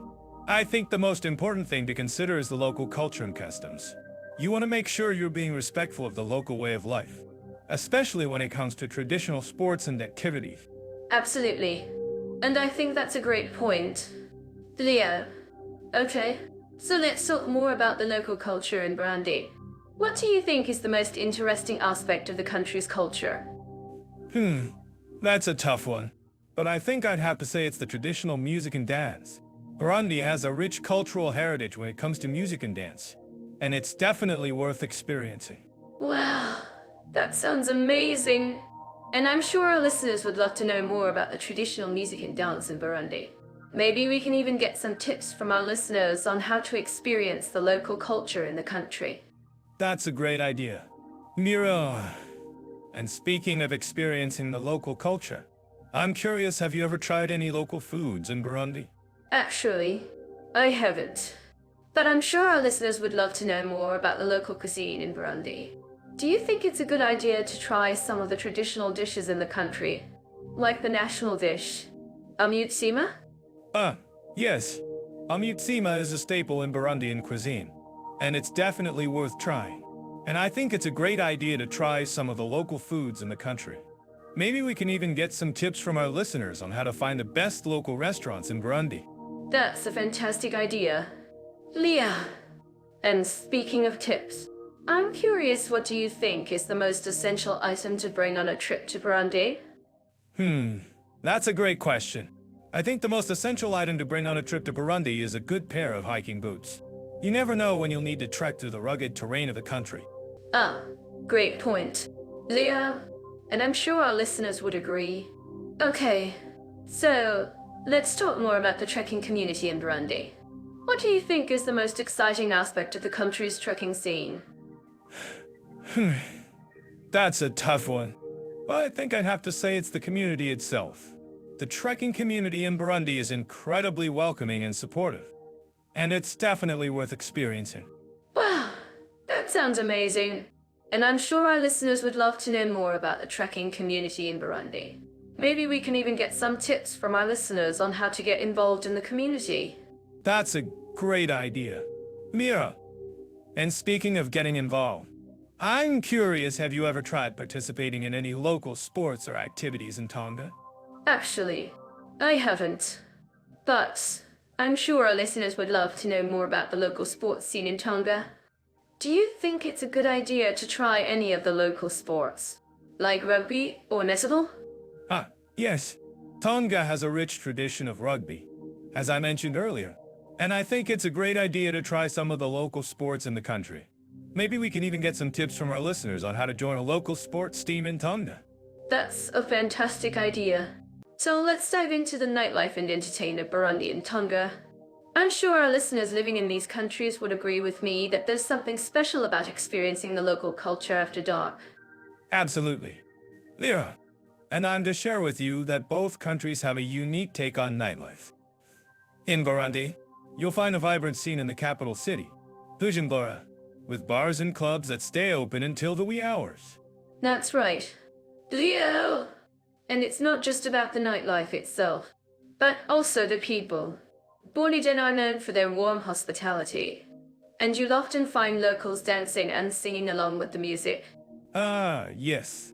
And in Tonga, you'll find a more laid-back approach to nightlife. The emphasis is on traditional Polynesian entertainment, such as kava ceremonies and meat yuanga. I love that. Leo, and I'm sure our listeners would agree that there's something special about experiencing a traditional dance performance under the stars. Exactly. And it's not just about the performances themselves, but also the atmosphere. In Tonga, you'll often find live music and dancing at the local markets, which adds to the festive atmosphere. That sounds amazing. Leo, and I'm curious to know, what do you think is the biggest difference between the nightlife scenes in Burundi and Tonga? That's a great question. Mira, I think one of the biggest differences is the pace of life. In Burundi, the nightlife scene is more fast-paced and energetic, while in Tonga, it's more relaxed and laid back. I see what you mean. And I think that's what makes each country's nightlife scene so unique. In Burundi, you'll often find people dancing and singing along to modern music, while in Tonga, you'll find people enjoying traditional performances and kava ceremonies. Exactly. And I think that's what makes both countries so special. They offer a unique experience that's different from what you find in other countries. I'm actually curious about what our listeners think about this.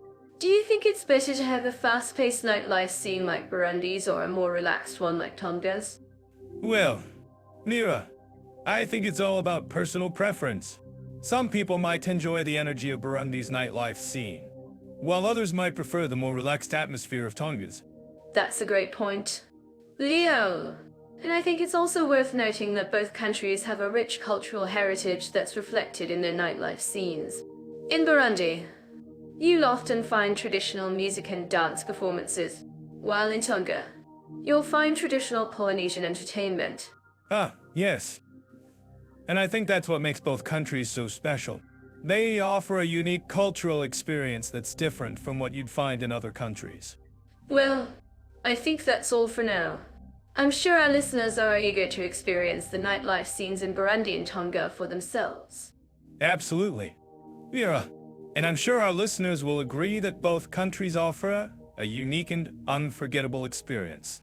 And remember, if you have any questions or comments, feel free to share them with us in the comments section. That's right, Mira. And we'll do our best to respond to as many of your comments as possible. Thanks for tuning in. Everyone, until next time, stay fabulous and keep on dancing. And don't forget to try some kava in Tonga and some local beer in Burundi. Good one. Leo, I'm telling you. Leo, Burundi is a gem when it comes to family-friendly environments. Have you ever been to the Capita National Park? It's a paradise for kids and adults alike, with plenty of wildlife and outdoor activities to enjoy. Ah, yes. Capita National Park is indeed a highlight. But I think Tonga has its own unique charm when it comes to family-friendly activities. Their royal palace in Nuku'alofa is an excellent place to learn about Tongan culture and history, especially for kids. That's a great point. Leo, but Burundi's Lake Tanganyika offers a serene and picturesque setting for families to relax and have a picnic. And have you heard about the Burundi National Museum in Jaiko? It's an amazing place for kids to learn about the country's rich history and culture. I'm sure it's wonderful. But Tonga's API is a fascinating place for kids to learn about Tongan customs and traditions. It's a traditional Tongan village that showcases the daily life and activities of Tongans in the past. And, of course, Tonga's beautiful beaches are perfect for a family vacation. I agree that Tonga's beaches are stunning. But Burundi's Dish or Adrum Sanctuary is a unique experience for families. It's a place where kids can learn about the traditional drumming and music of Burundi, and even get to play the drums themselves. That sounds like a blast. But I think Tonga's Children's Museum in Nuku'alofa is also worth mention. It's a great place for kids to learn through interactive exhibits and hands-on activities. Well, I'm sure both countries have their own unique attractions for families. But have you heard about Burundi's Urumuri Festival? It's a beautiful celebration of Burundian culture, with traditional music, dance, and food. Ah, yes, I've heard of it. And I think Tonga's Fair is similar, but with a focus on traditional Tongan dancing and music. It's a wonderful way for families to experience the local culture and traditions. I'm certain that our listeners living in Burundi would agree with me that the country has a lot to offer when it comes to family-friendly activities. From the beautiful national parks to the vibrant cultural festivals, there's something for everyone. I completely agree. Mira, and I'm sure our listeners in Tonga would also agree that their country has its own unique charm when it comes to family-friendly activities.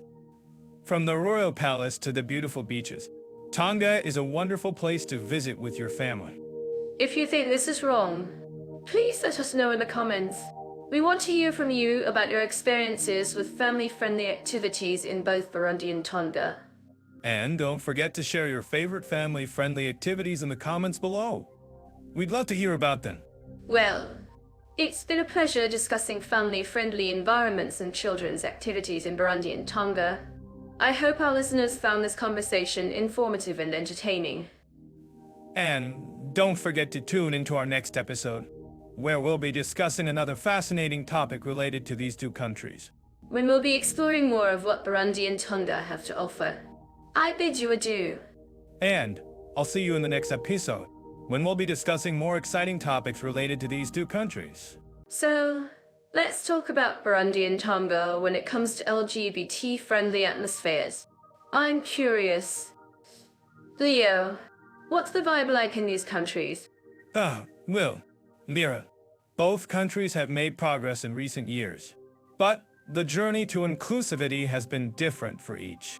Burundi, for instance, has a relatively new anti-LGBT law, but Tonga has a more relaxed attitude towards the community. That's interesting. I'm sure our listeners would agree that inclusivity is key. Can you tell me more about the laws in Burundi? Are they strictly enforced? Yeah, the laws are there, but enforcement can be patchy. In Burundi, you can get up to 3 years in prison for unnatural acts. However, there are some organizations working to promote understanding and acceptance. Well, it's a tough one. But I'm sure there are also some positive stories coming out of Burundi. Can you share some of those with us? Yes. There are some amazing community groups and activists working to promote LGBT rights in Burundi. They're doing some incredible work, and it's really inspiring to see. That's wonderful to hear. And what about Tonga? Leah, what's the atmosphere like there? Tonga is actually one of the most LGBT-friendly countries in the Pacific. They have a thriving community, and it's not uncommon to see rainbow flags flying high. That's fantastic. I'm sure our listeners would love to hear more about Tonga's LGBT scene. Can you tell us about some of the events and festivals that take place there? Yes. Tonga has an annual Pride event, and it's a real celebration of diversity and inclusivity. They also have a number of LGBT-friendly bars and clubs, and the community is really active and engaged. That sounds like a lot of fun. And I'm sure our listeners are curious about what it's like to live as an LGBT person in Tonga. Can you share some personal stories or anecdotes? Yes. I've spoken to a few people who live in Tonga, and they've shared some really inspiring stories about their experiences. One person told me about how they were initially hesitant to come out, but eventually found a supportive community and now feel proud to be themselves. That's amazing. I'm sure our listeners will be inspired by those stories. And finally, what about the role of tourism in promoting LGBT inclusivity in both countries? That's a great question. Mira, tourism can play a really important role in promoting understanding and acceptance. In Tonga, for example, the tourism industry is actively working to promote LGBT inclusivity and provide safe and welcoming spaces for visitors. That's fantastic. I'm sure our listeners will be interested to hear more about that. And before we move on, I just want to ask our listeners, have you had any experiences with LGBT inclusivity while traveling in Burundi or Tonga? Share your stories with us in the comments. And I'd like to add that we're always looking for more information and insights from our listeners.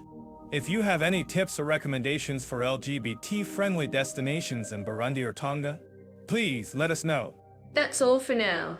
Folks, thanks for joining us on this journey through Burundi and Tonga.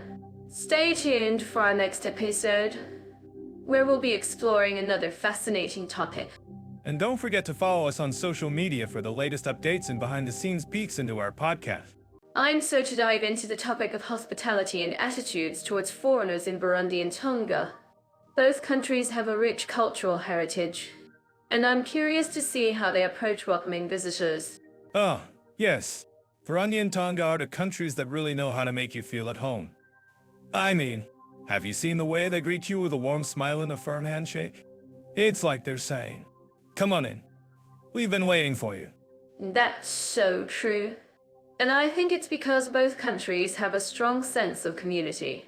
In Burundi, for example, the concept of aman was all about respect and hospitality towards guests. It's like a cultural law that says, you must treat your guests with kindness and respect. I love that. And it's not just about the formalities either. In Tonga, I've heard that the locals are known for their warm and welcoming nature. They'll invite you to join them for a meal, or take you on a tour of the island. It's like they're saying, "Hey, you're part of the family now." That's so sweet. And I think it's because both countries have a strong sense of tradition and customs. In Burundi, for example, the traditional greeting is all about respect and deference. You have to use formal language and titles, and show respect to the elders. It's like a big cultural hub. I love it.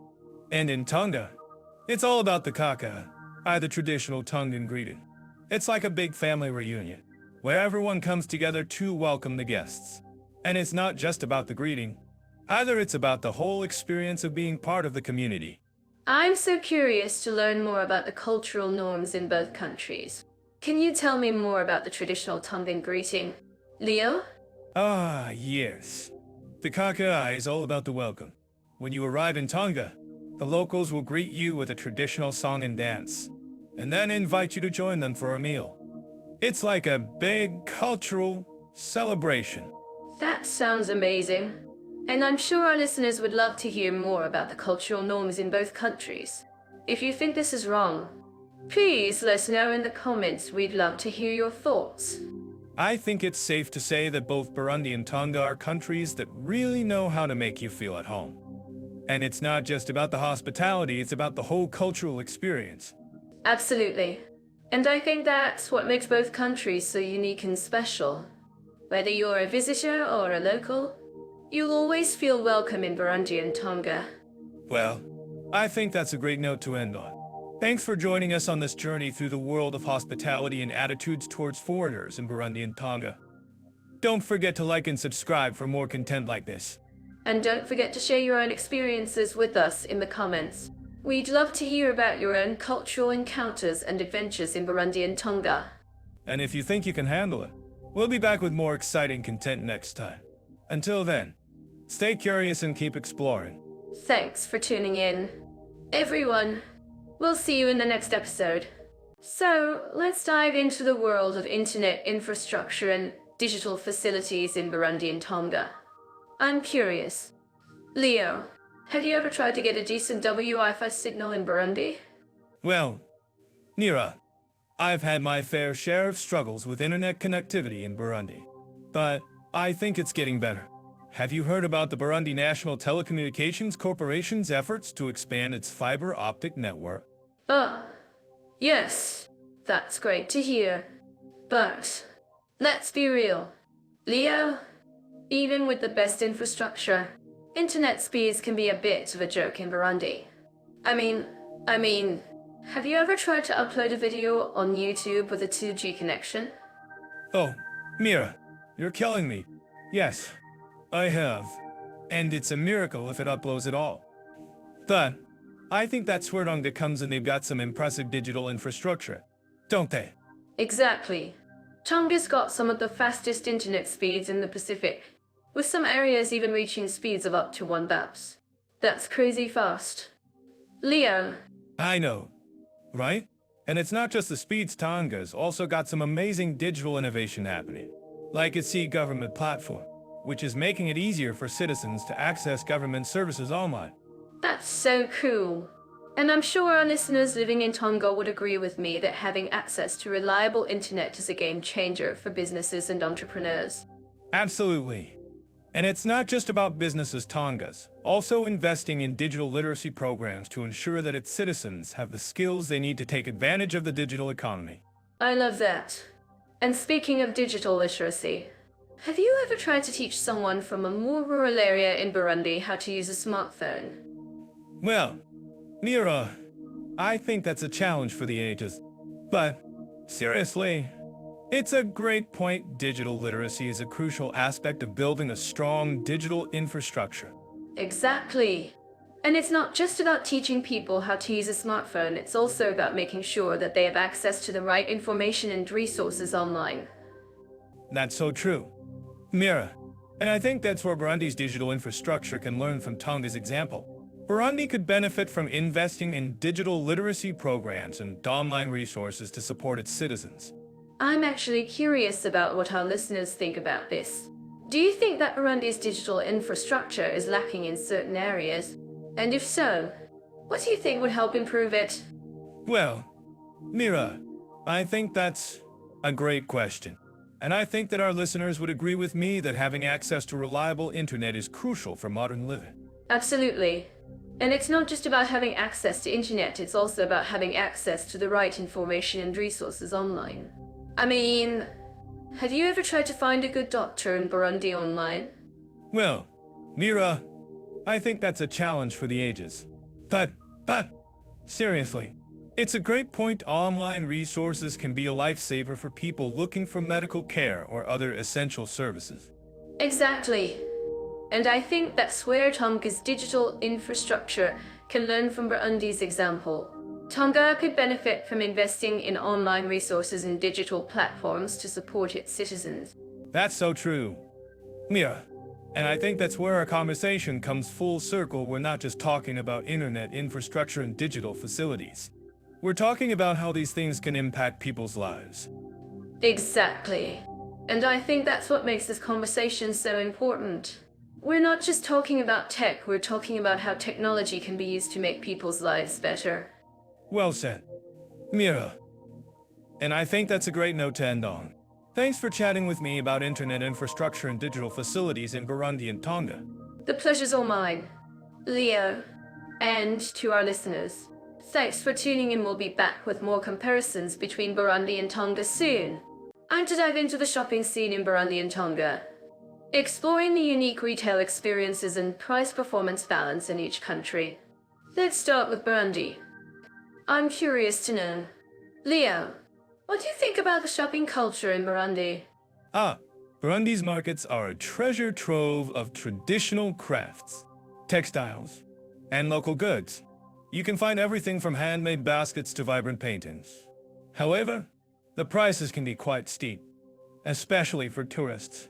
I'm not sure if it's the value for money, and I think it's worth experiencing the local culture. That's a great point, Leo.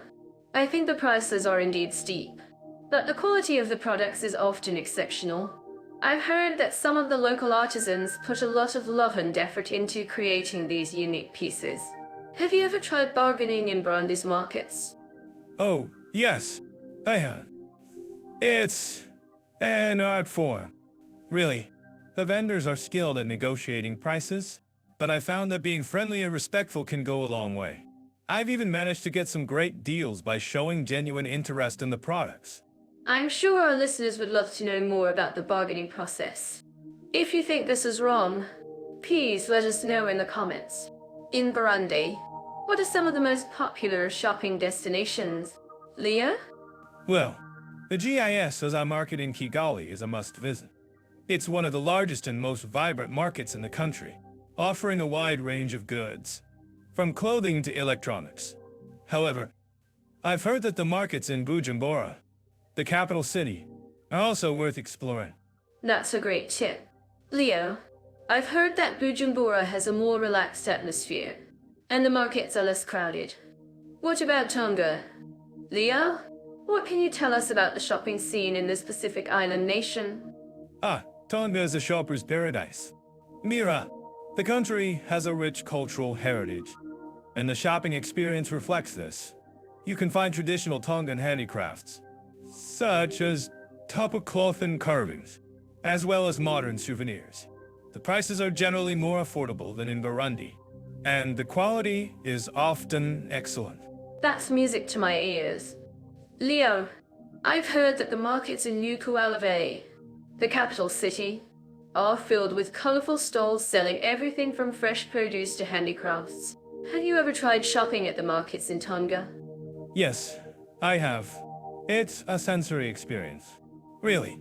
The smells, the sounds, the sights, it's all so vibrant and exciting. I've even managed to pick up some unique souvenirs, like a traditional Tongan drum. Oh, that sounds amazing. Leo, I'm sure our listeners would love to know more about the shopping experience in Tonga. What about the price-performance balance in Tonga? Leo, do you think it's worth it? Well, Mira, I think the price-performance balance in Tonga is generally good. You can find great value for your money, especially when it comes to traditional handicrafts. However, some of the modern souvenirs can be quite pricey, so it's worth doing some research before making a purchase. That's a great tip. Leo, I think it's always a good idea to do some research before shopping, especially when it comes to souvenirs. In both Burundi and Tonga, what are some of the must-buy items? In Burundi, I think you should try to buy some of the traditional crafts, like handmade baskets or textiles. They make great souvenirs and they're often affordable. In Tonga, I think you should try to buy some of the traditional Tongan handicrafts, like tapa cloth or carvings. That's a great suggestion. I think our listeners would love to know more about the must-buy items in both countries. If you have any favorite shopping destinations or tips, please share them with us in the comments. I'm to dive into the cultural events and festivals of Burundi and Tonga. Who wouldn't want to experience the vibrant music and dance of these two countries? These insights could have been possible without Jet Off by referring to cultural trends. For more, check out Jet Off. Burundi's music scene is known for its soulful rhythms and traditional instruments like the ikembe and the mbira. Their festivals like the Umug and Uro Festival of Arts and Culture celebrate the country's rich heritage.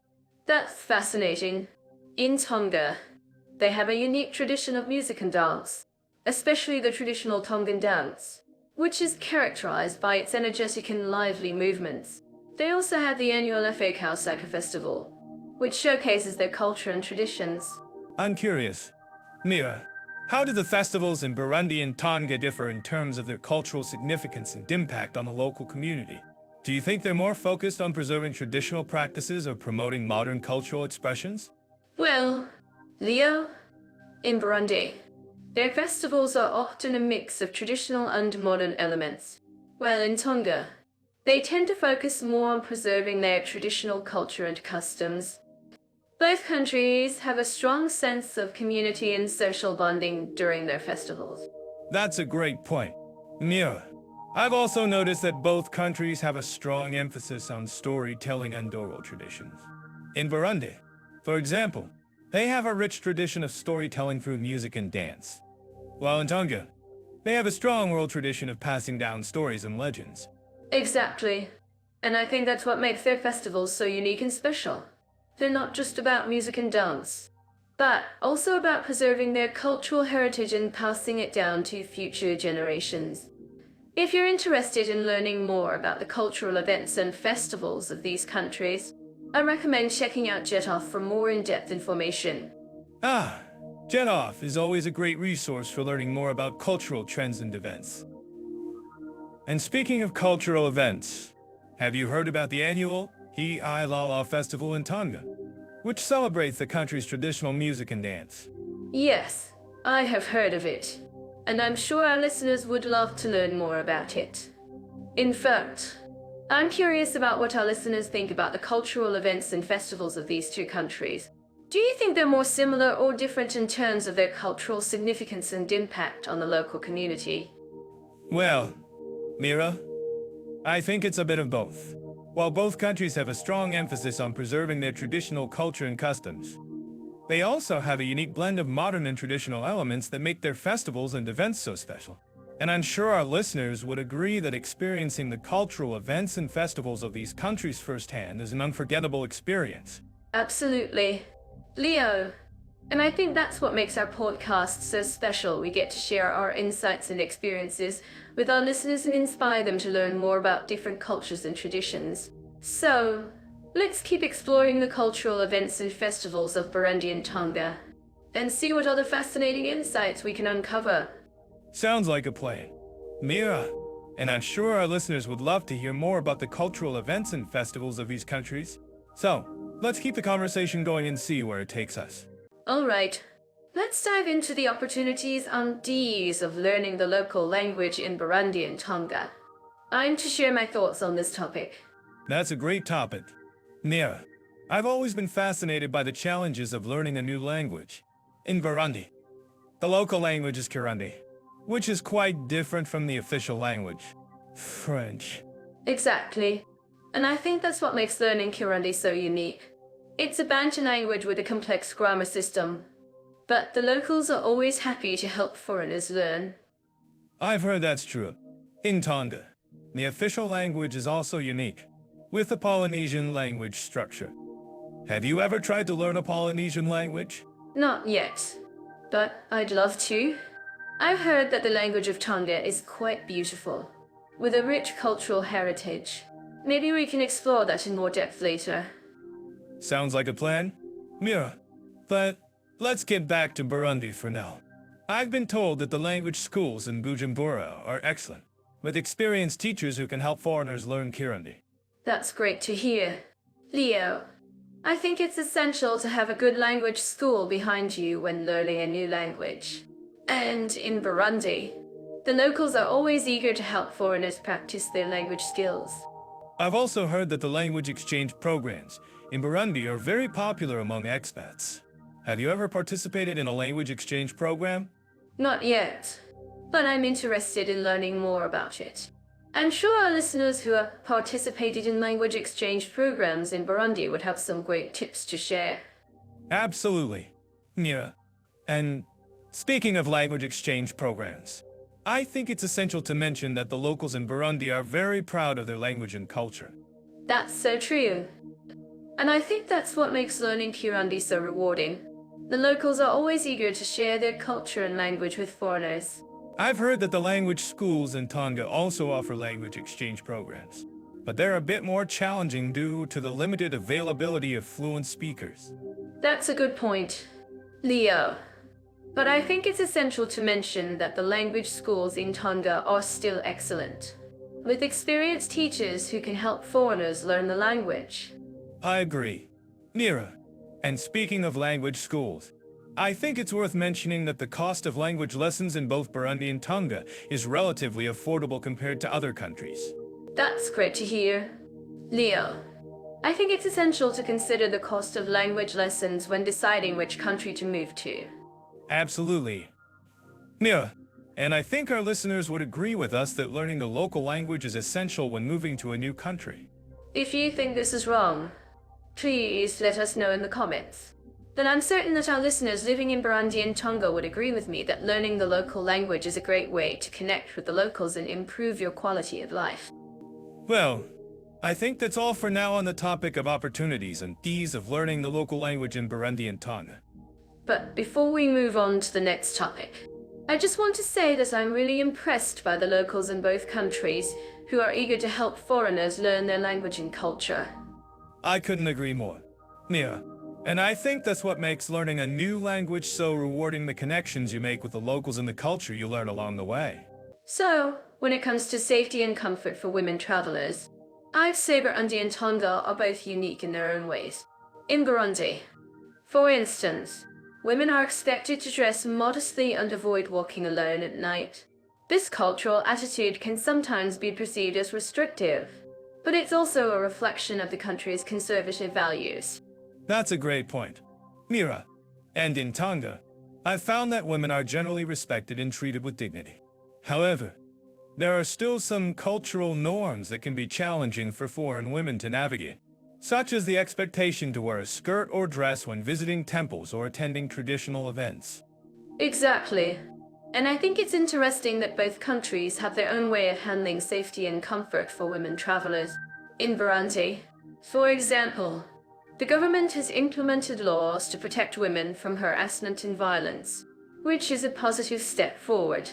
That's true. And in Tonga, the community plays a big role in ensuring women's safety.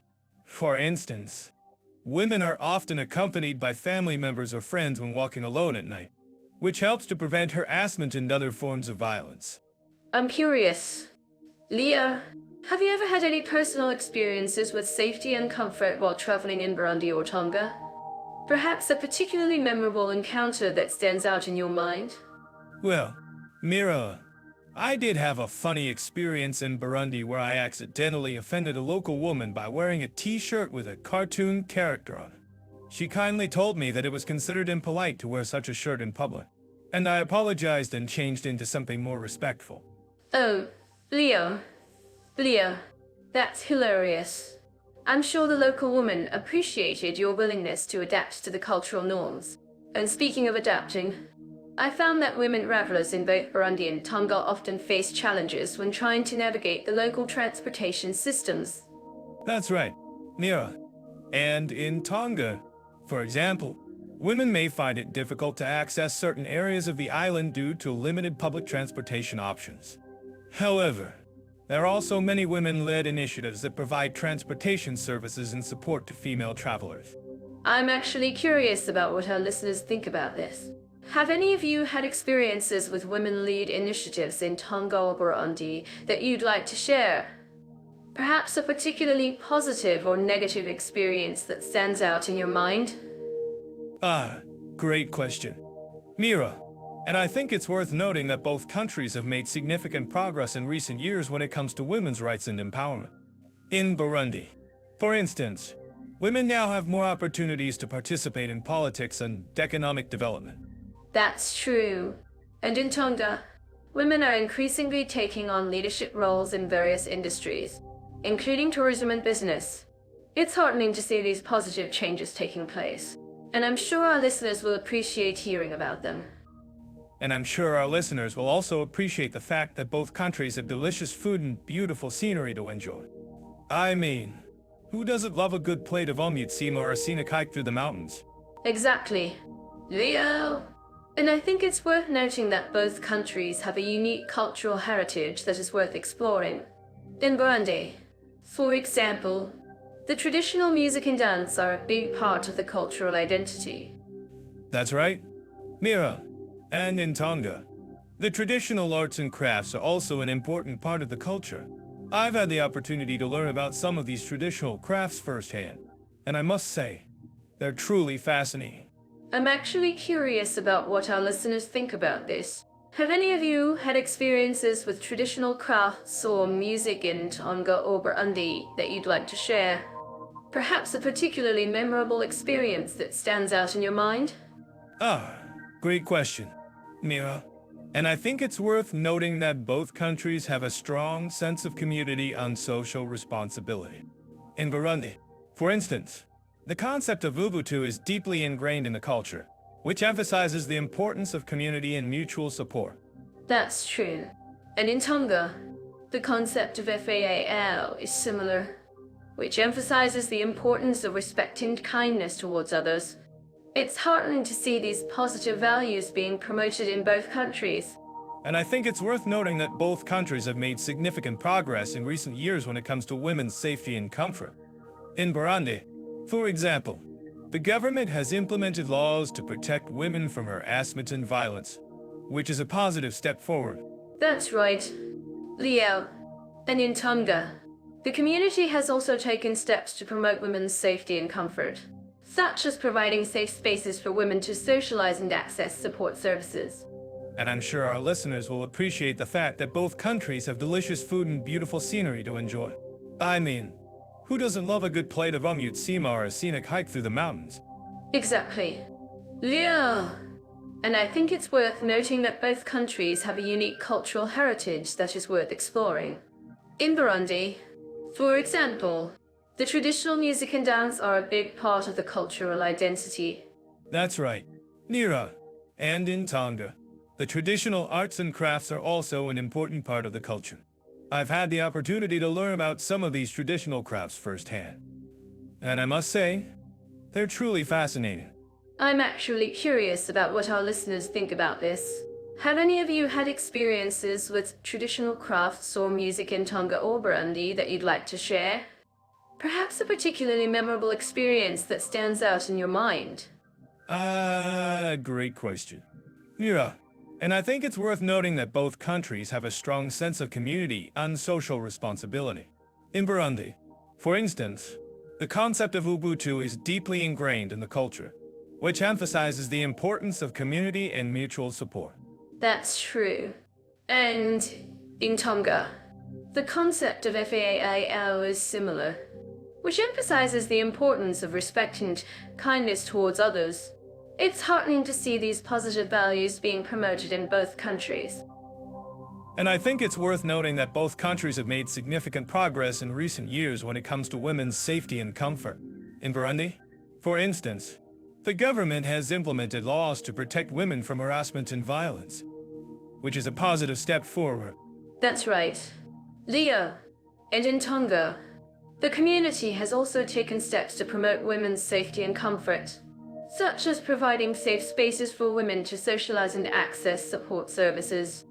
And I'm sure our listeners will appreciate. Into the legal systems of Burundi and Tonga. I'm curious to know, Leo, how do these countries compare in terms of constitutional protections and individual rights? Great question. Mira, Burundi has a constitution that guarantees individual rights and freedoms. But in practice, it's a bit of a different story. The country has a history of authoritarian rule, and the current government has been accused of human rights abuses. That's really interesting. Leo, I was reading that Burundi has a unique system of governance, where the president has significant powers. How does that impact individual rights and freedoms? Well, Mira, the concentration of power in the presidency can lead to abuses of authority. In Burundi, the government has been criticized for suppressing dissent and restricting freedom of speech. I see. And what about Tonga? Leo, how does its legal system compare to Burundi's? Tonga, on the other hand, has a more traditional system of governance, based on a monarch and a council of nobles. The country has a relatively robust constitution that protects individual rights and freedoms. But it's not without its challenges. That's fascinating. I was reading that Tonga has a unique system of customary law, where traditional practices and values are recognized as part of the legal framework. How does that work in practice? Yes. Tonga's customary law is an interesting aspect of its legal system. The country recognizes the importance of traditional practices and values. But it also has a modern constitution that protects individual rights and freedoms. I'm curious. Leo, how do the courts in Burundi and Tonga handle human rights cases?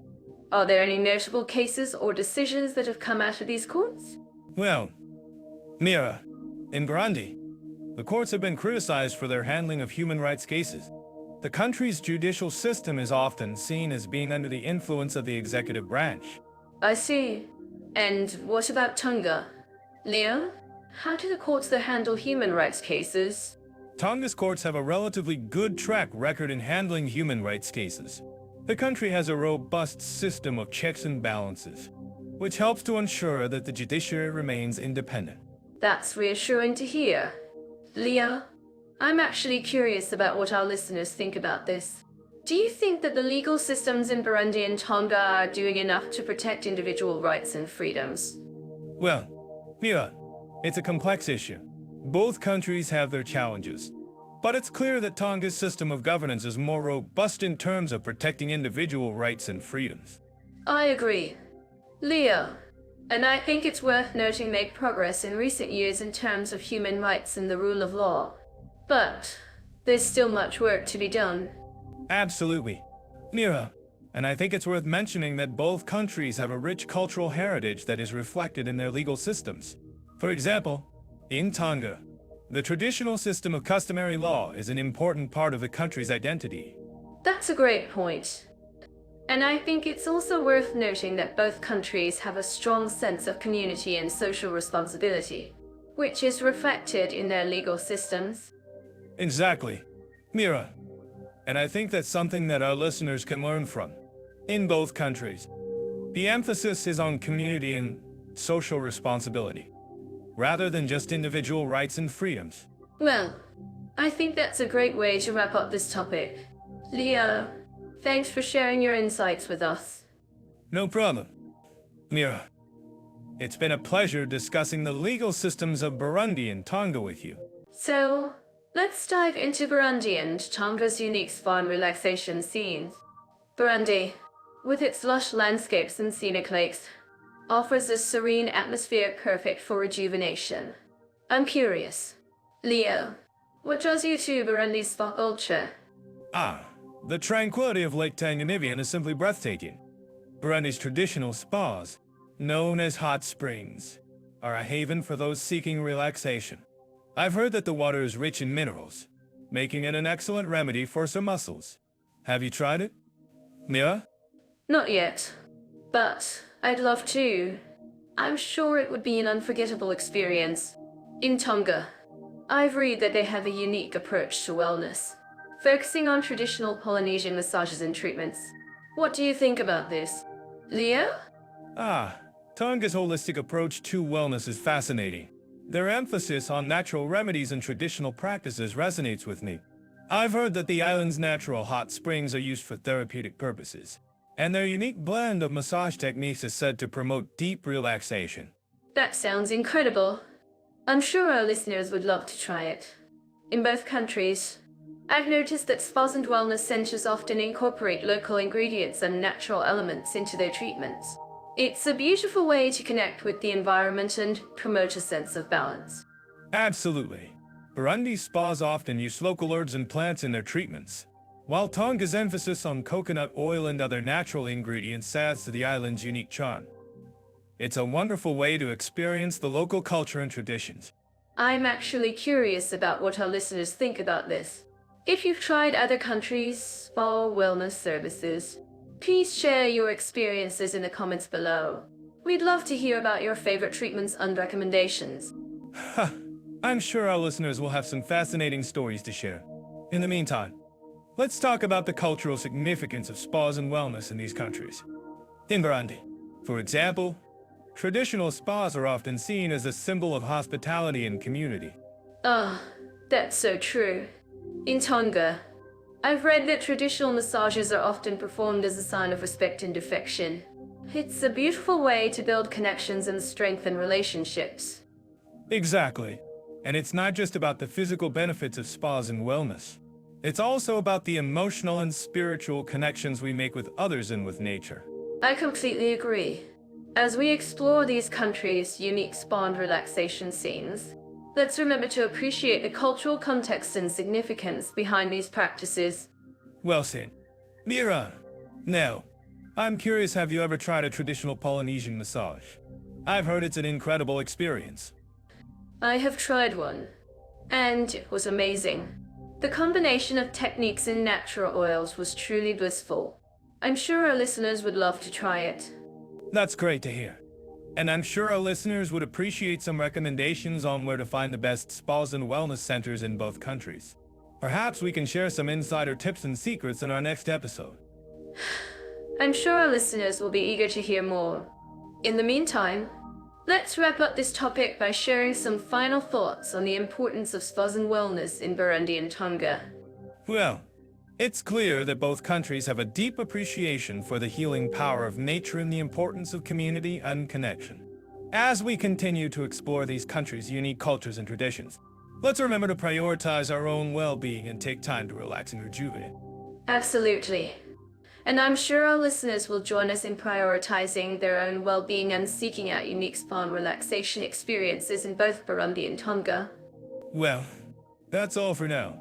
Let's move on to our next topic and see what other fascinating stories and experiences we can discover.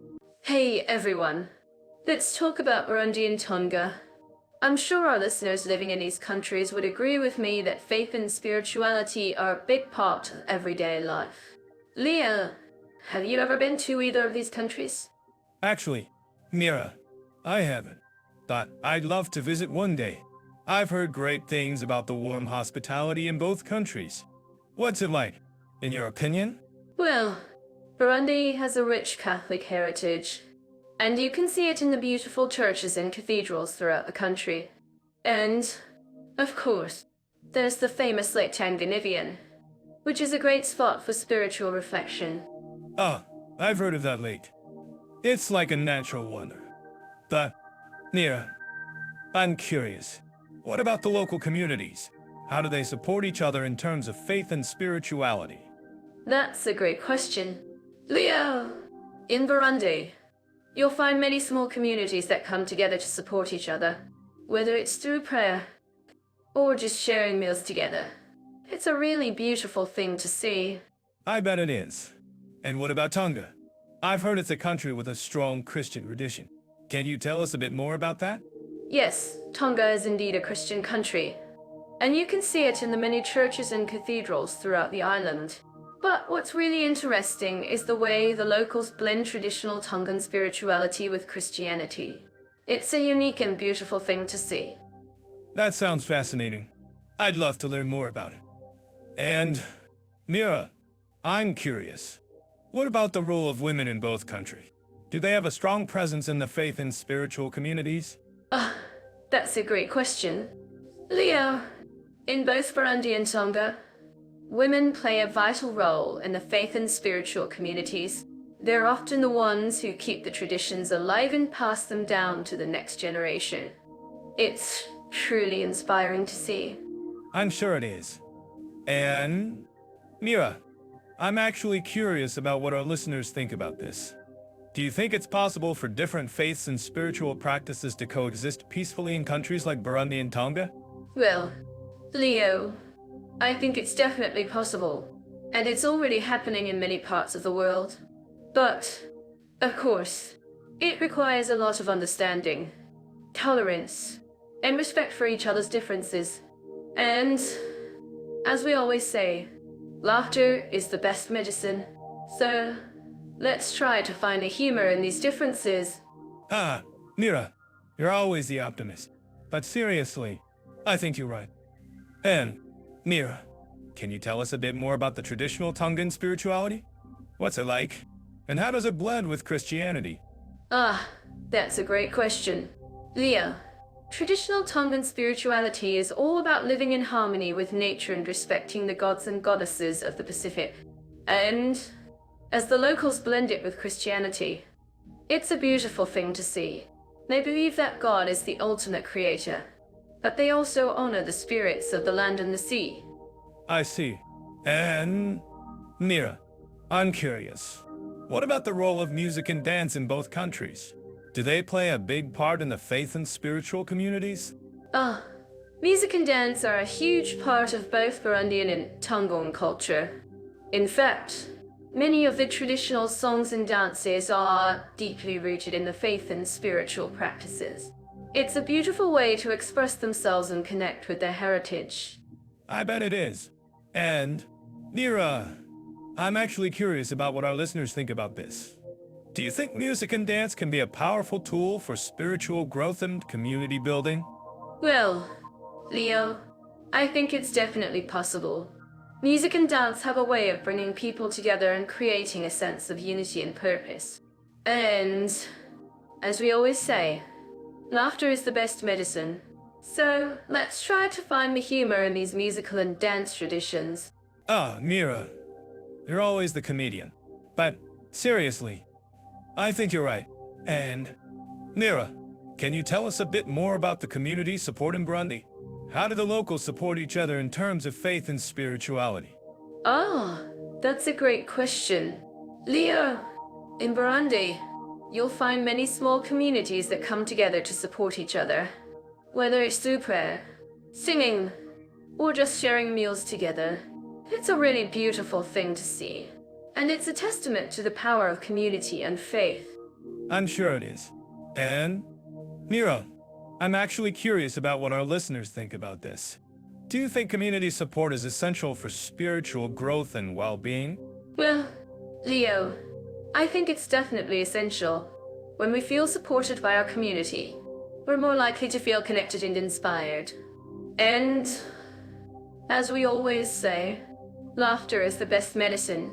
So let's try to find the humor in these community support initiatives.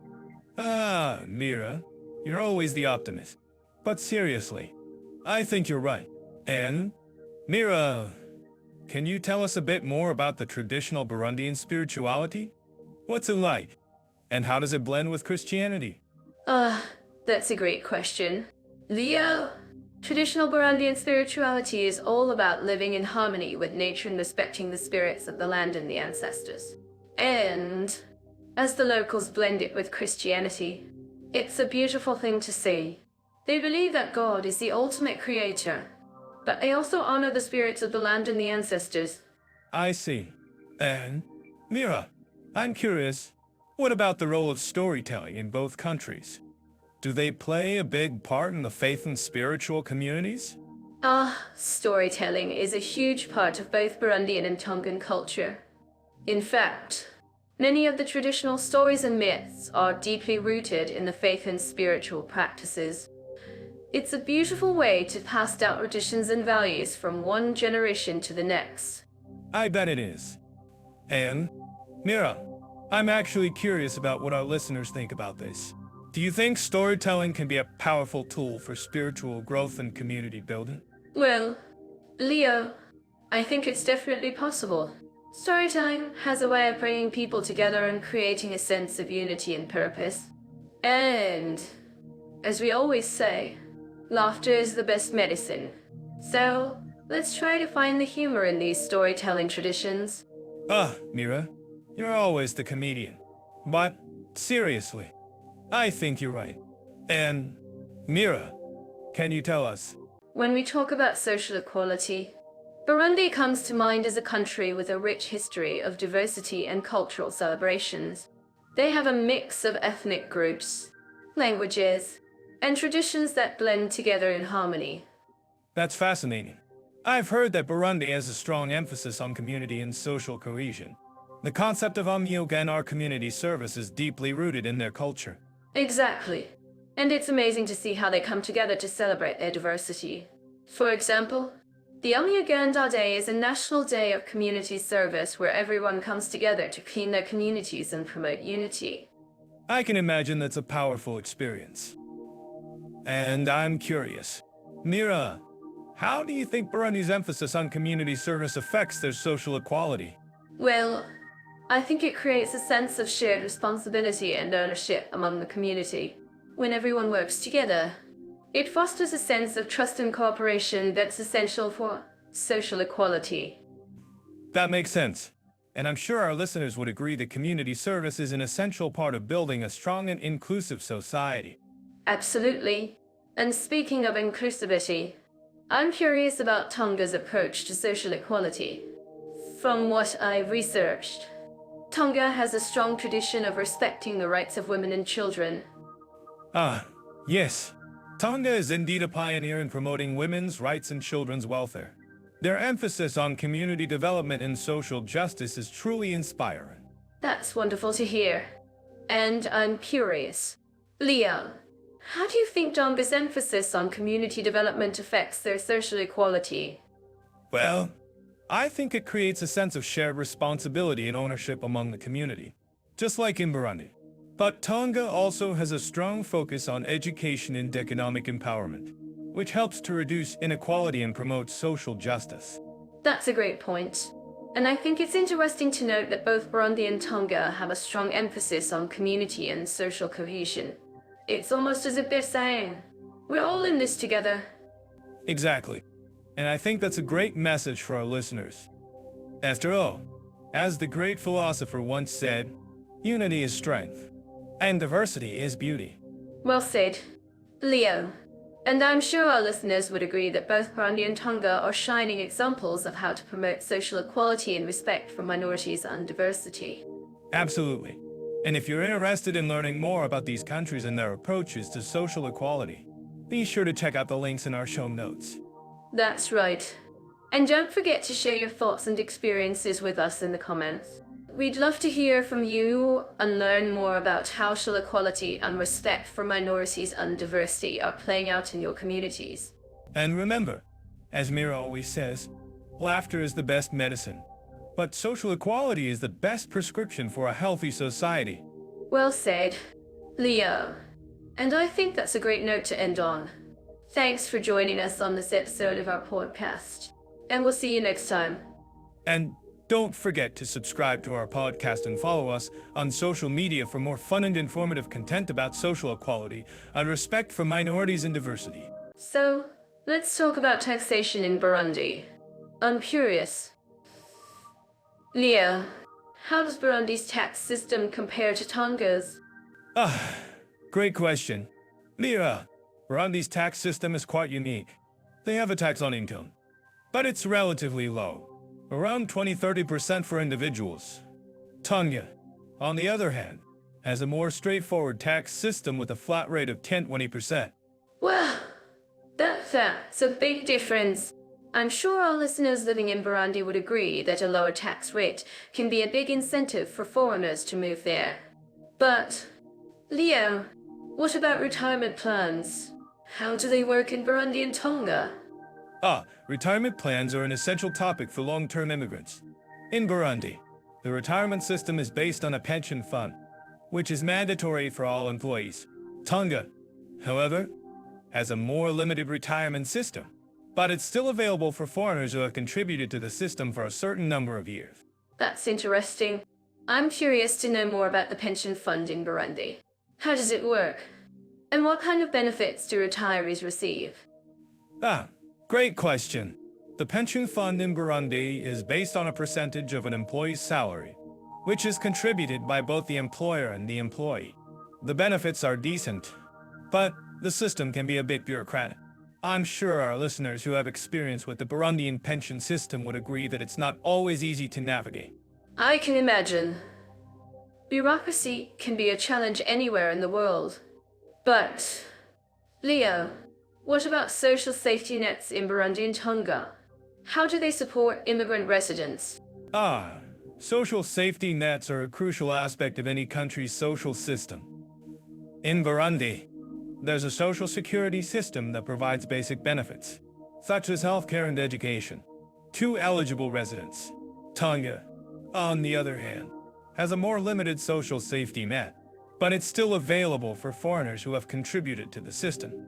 That's good to know. I'm sure our listeners would appreciate knowing more about the social security system in Burundi. Can you tell us more about it? Leo? Sure thing. The social security system in Burundi is based on a combination of social insurance and government-funded programs. It provides benefits such as healthcare, education, and unemployment insurance to eligible residents. Wow, that's a lot of information. I'm sure our listeners are grateful for your expertise. Now, let's talk about one more thing: social rights for long-term immigrants. How do Burundi and Tonga approach this? Great question. Social rights for long-term immigrants are an essential aspect of any country's social system. In Burundi, foreigners who have lived in the country for a certain number of years can apply for permanent residency, which grants them access to social rights such as healthcare and education. Tonga, on the other hand, has a more limited approach to social rights for long-term immigrants. That's interesting. I'm curious to know more about the process of applying for permanent residency in Burundi. Can you walk us through it? Leo? Sure thing. The process of applying for permanent residency in Burundi involves meeting certain eligibility criteria, such as having lived in the country for a certain number of years, having a clean criminal record, and having a certain level of income. Once you've met these criteria, you can apply for permanent residency through the Burundian authorities. Wow, that's a lot of requirements. I'm sure our listeners would appreciate knowing more about the process. Can you tell us more about the benefits of permanent residency in Burundi? Leo?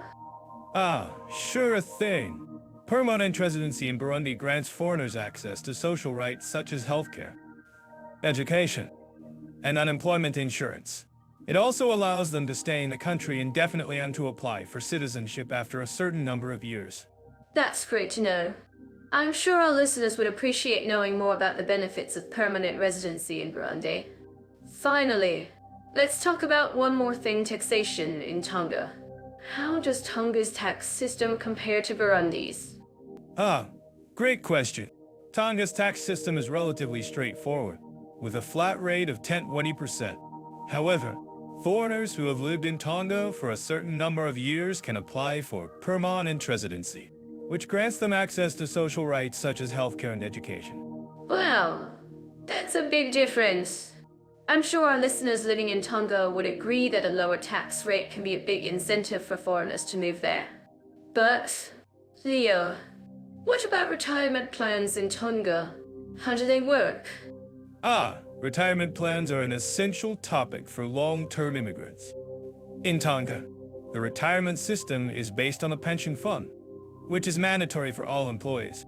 However, the benefits are relatively limited, and the system can be a bit bureaucratic. I can imagine. Bureaucracy can be a challenge anywhere in the world. But, Leo, what about social safety nets in Tonga? How do they support immigrant residents? Social safety nets are a crucial aspect of any country's social system. In Tonga, there's a social security system that provides basic benefits, such as healthcare and education, to eligible residents. That's good to know. I'm sure our listeners would appreciate knowing more about the social security system in Tonga. Can you tell us more about it? Leo? Sure thing. The social security system in Tonga is based on a combination of social insurance and government-funded programs. It provides benefits such as healthcare, education, and unemployment insurance to eligible residents. Wow, that's a lot of information. I'm sure our listeners are grateful for your expertise. Leo, now, let's talk about one more thing: social rights for long-term immigrants in Tonga. How do they approach this? Great question. Social rights for long-term immigrants are an essential aspect of any country's social system. In Tonga, foreigners who have lived in the country for a certain number of years can apply for permanent residency, which grants them access to social rights such as healthcare and education. That's interesting. I'm curious to know more about the process of applying for permanent residency in Tonga. Can you walk us through it? Leo? Sure thing. The process of applying for permanent residency in Tonga involves meeting certain eligibility criteria, such as having lived in the country for a certain number of years, having a clean criminal record, and having a certain level of income. Once you've met these criteria, you can apply for permanent residency through the Tongan authorities. Wow, that's a lot of requirements. I'm sure our listeners would appreciate knowing more about the process. Can you tell us more about the benefits of permanent residency? Welcome back to our podcast. Everyone, today, we're going to talk about the rate of meeting specific interests into countries Burundi and Tonga. I'm to share with you the unique offerings for enthusiasts in each country. Let's start with Burundi, shall we? Burundi, a country with a rich cultural heritage and a passion for music and dance. I'm curious, Mira, what specific interest do you think Burundi offers to its visitors? Well, Leo, Burundi is home to the traditional dance of the Burundian people, which is a fusion of African and European influences. The dance is characterized by its energetic and lively movements, and it's a must-see when visiting the country. I'm certain that our listeners living in this country would agree with me. That sounds fascinating. I'd love to see it in person. And what about Tonga? Mira, what specific interest does it offer to its visitors? Tonga, a country with a rich maritime history and a passion for sailing and fishing. Tonga is home to some of the most beautiful beaches and coral reefs in the world, making it a paradise for snorkelers and scuba divers. I'm actually curious about what our listeners think about this. Have any of you visited Tonga and experienced its beautiful marine life? That sounds amazing.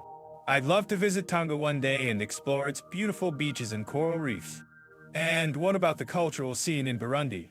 Mira, are there any unique cultural events or festivals that visitors can experience? Yes. Burundi has a vibrant cultural scene, with many festivals and events throughout the year. One of the most notable is the Burundi National Day, which is celebrated on July 1st. The festival features traditional music and dance performances, as well as cultural exhibitions and food stalls. I'm sure our listeners would love to experience the vibrant culture of Burundi. That sounds incredible. And what about Tonga? Mira, are there any unique cultural events or festivals that visitors can experience? Yes. Tonga has a rich cultural heritage, with many traditional dances and performances that showcase the country's history and traditions. One of the most notable is the Tongan traditional dance, which is characterized by its intricate movements and colorful costumes. I'm sure our listeners would love to see it in person. That sounds amazing. I'd love to see the Tongan traditional dance in person. And what about the community engagement in Burundi? Mira, are there any unique community-based initiatives that visitors can participate in? Yes. Burundi has many community-based initiatives that visitors can participate in. One of the most notable is the Burundi Community Development Project, which aims to promote community development and social cohesion. Visitors can participate in community events, such as traditional dance performances and cultural exhibitions. That sounds wonderful. And what about Tonga? Mira, are there any unique community-based initiatives that visitors can participate in? Yes. Tonga has many community-based initiatives that visitors can participate in. One of the most notable is the Tongan Community Development Project, which aims to promote community development and social cohesion. Visitors can participate in community events, such as traditional dance performances and cultural exhibitions. That sounds great. I think both Burundi and Tonga offer unique experiences for visitors who are interested in specific interests, and I'm sure our listeners would agree with me. Absolutely. Leo! And I'm sure our listeners would love to share their own experiences and thoughts about these two countries. So, let's hear from you. Have any of you visited Burundi or Tonga and experienced their unique offerings? Share your thoughts and comments below. Folks, thanks for joining us on this fascinating comparison of Burundi and Tonga. We'll be back soon with more. So until then, take care and see you in the next one. And don't forget to follow the Jet Off AI YouTube channel for more episodes like this. Hit that bell icon to catch our videos the moment they drop and be among the first to listen. We'd love for you to share your thoughts, comments, and critiques below. Reading and responding to them truly brightens our day. Thanks for joining us. Warmest wishes from us. Stay curious and keep exploring. See you soon. Don't forget to subscribe and hit that notification bell. And share your thoughts with us in the comments. Thanks for joining us, everyone. Until next time, take care.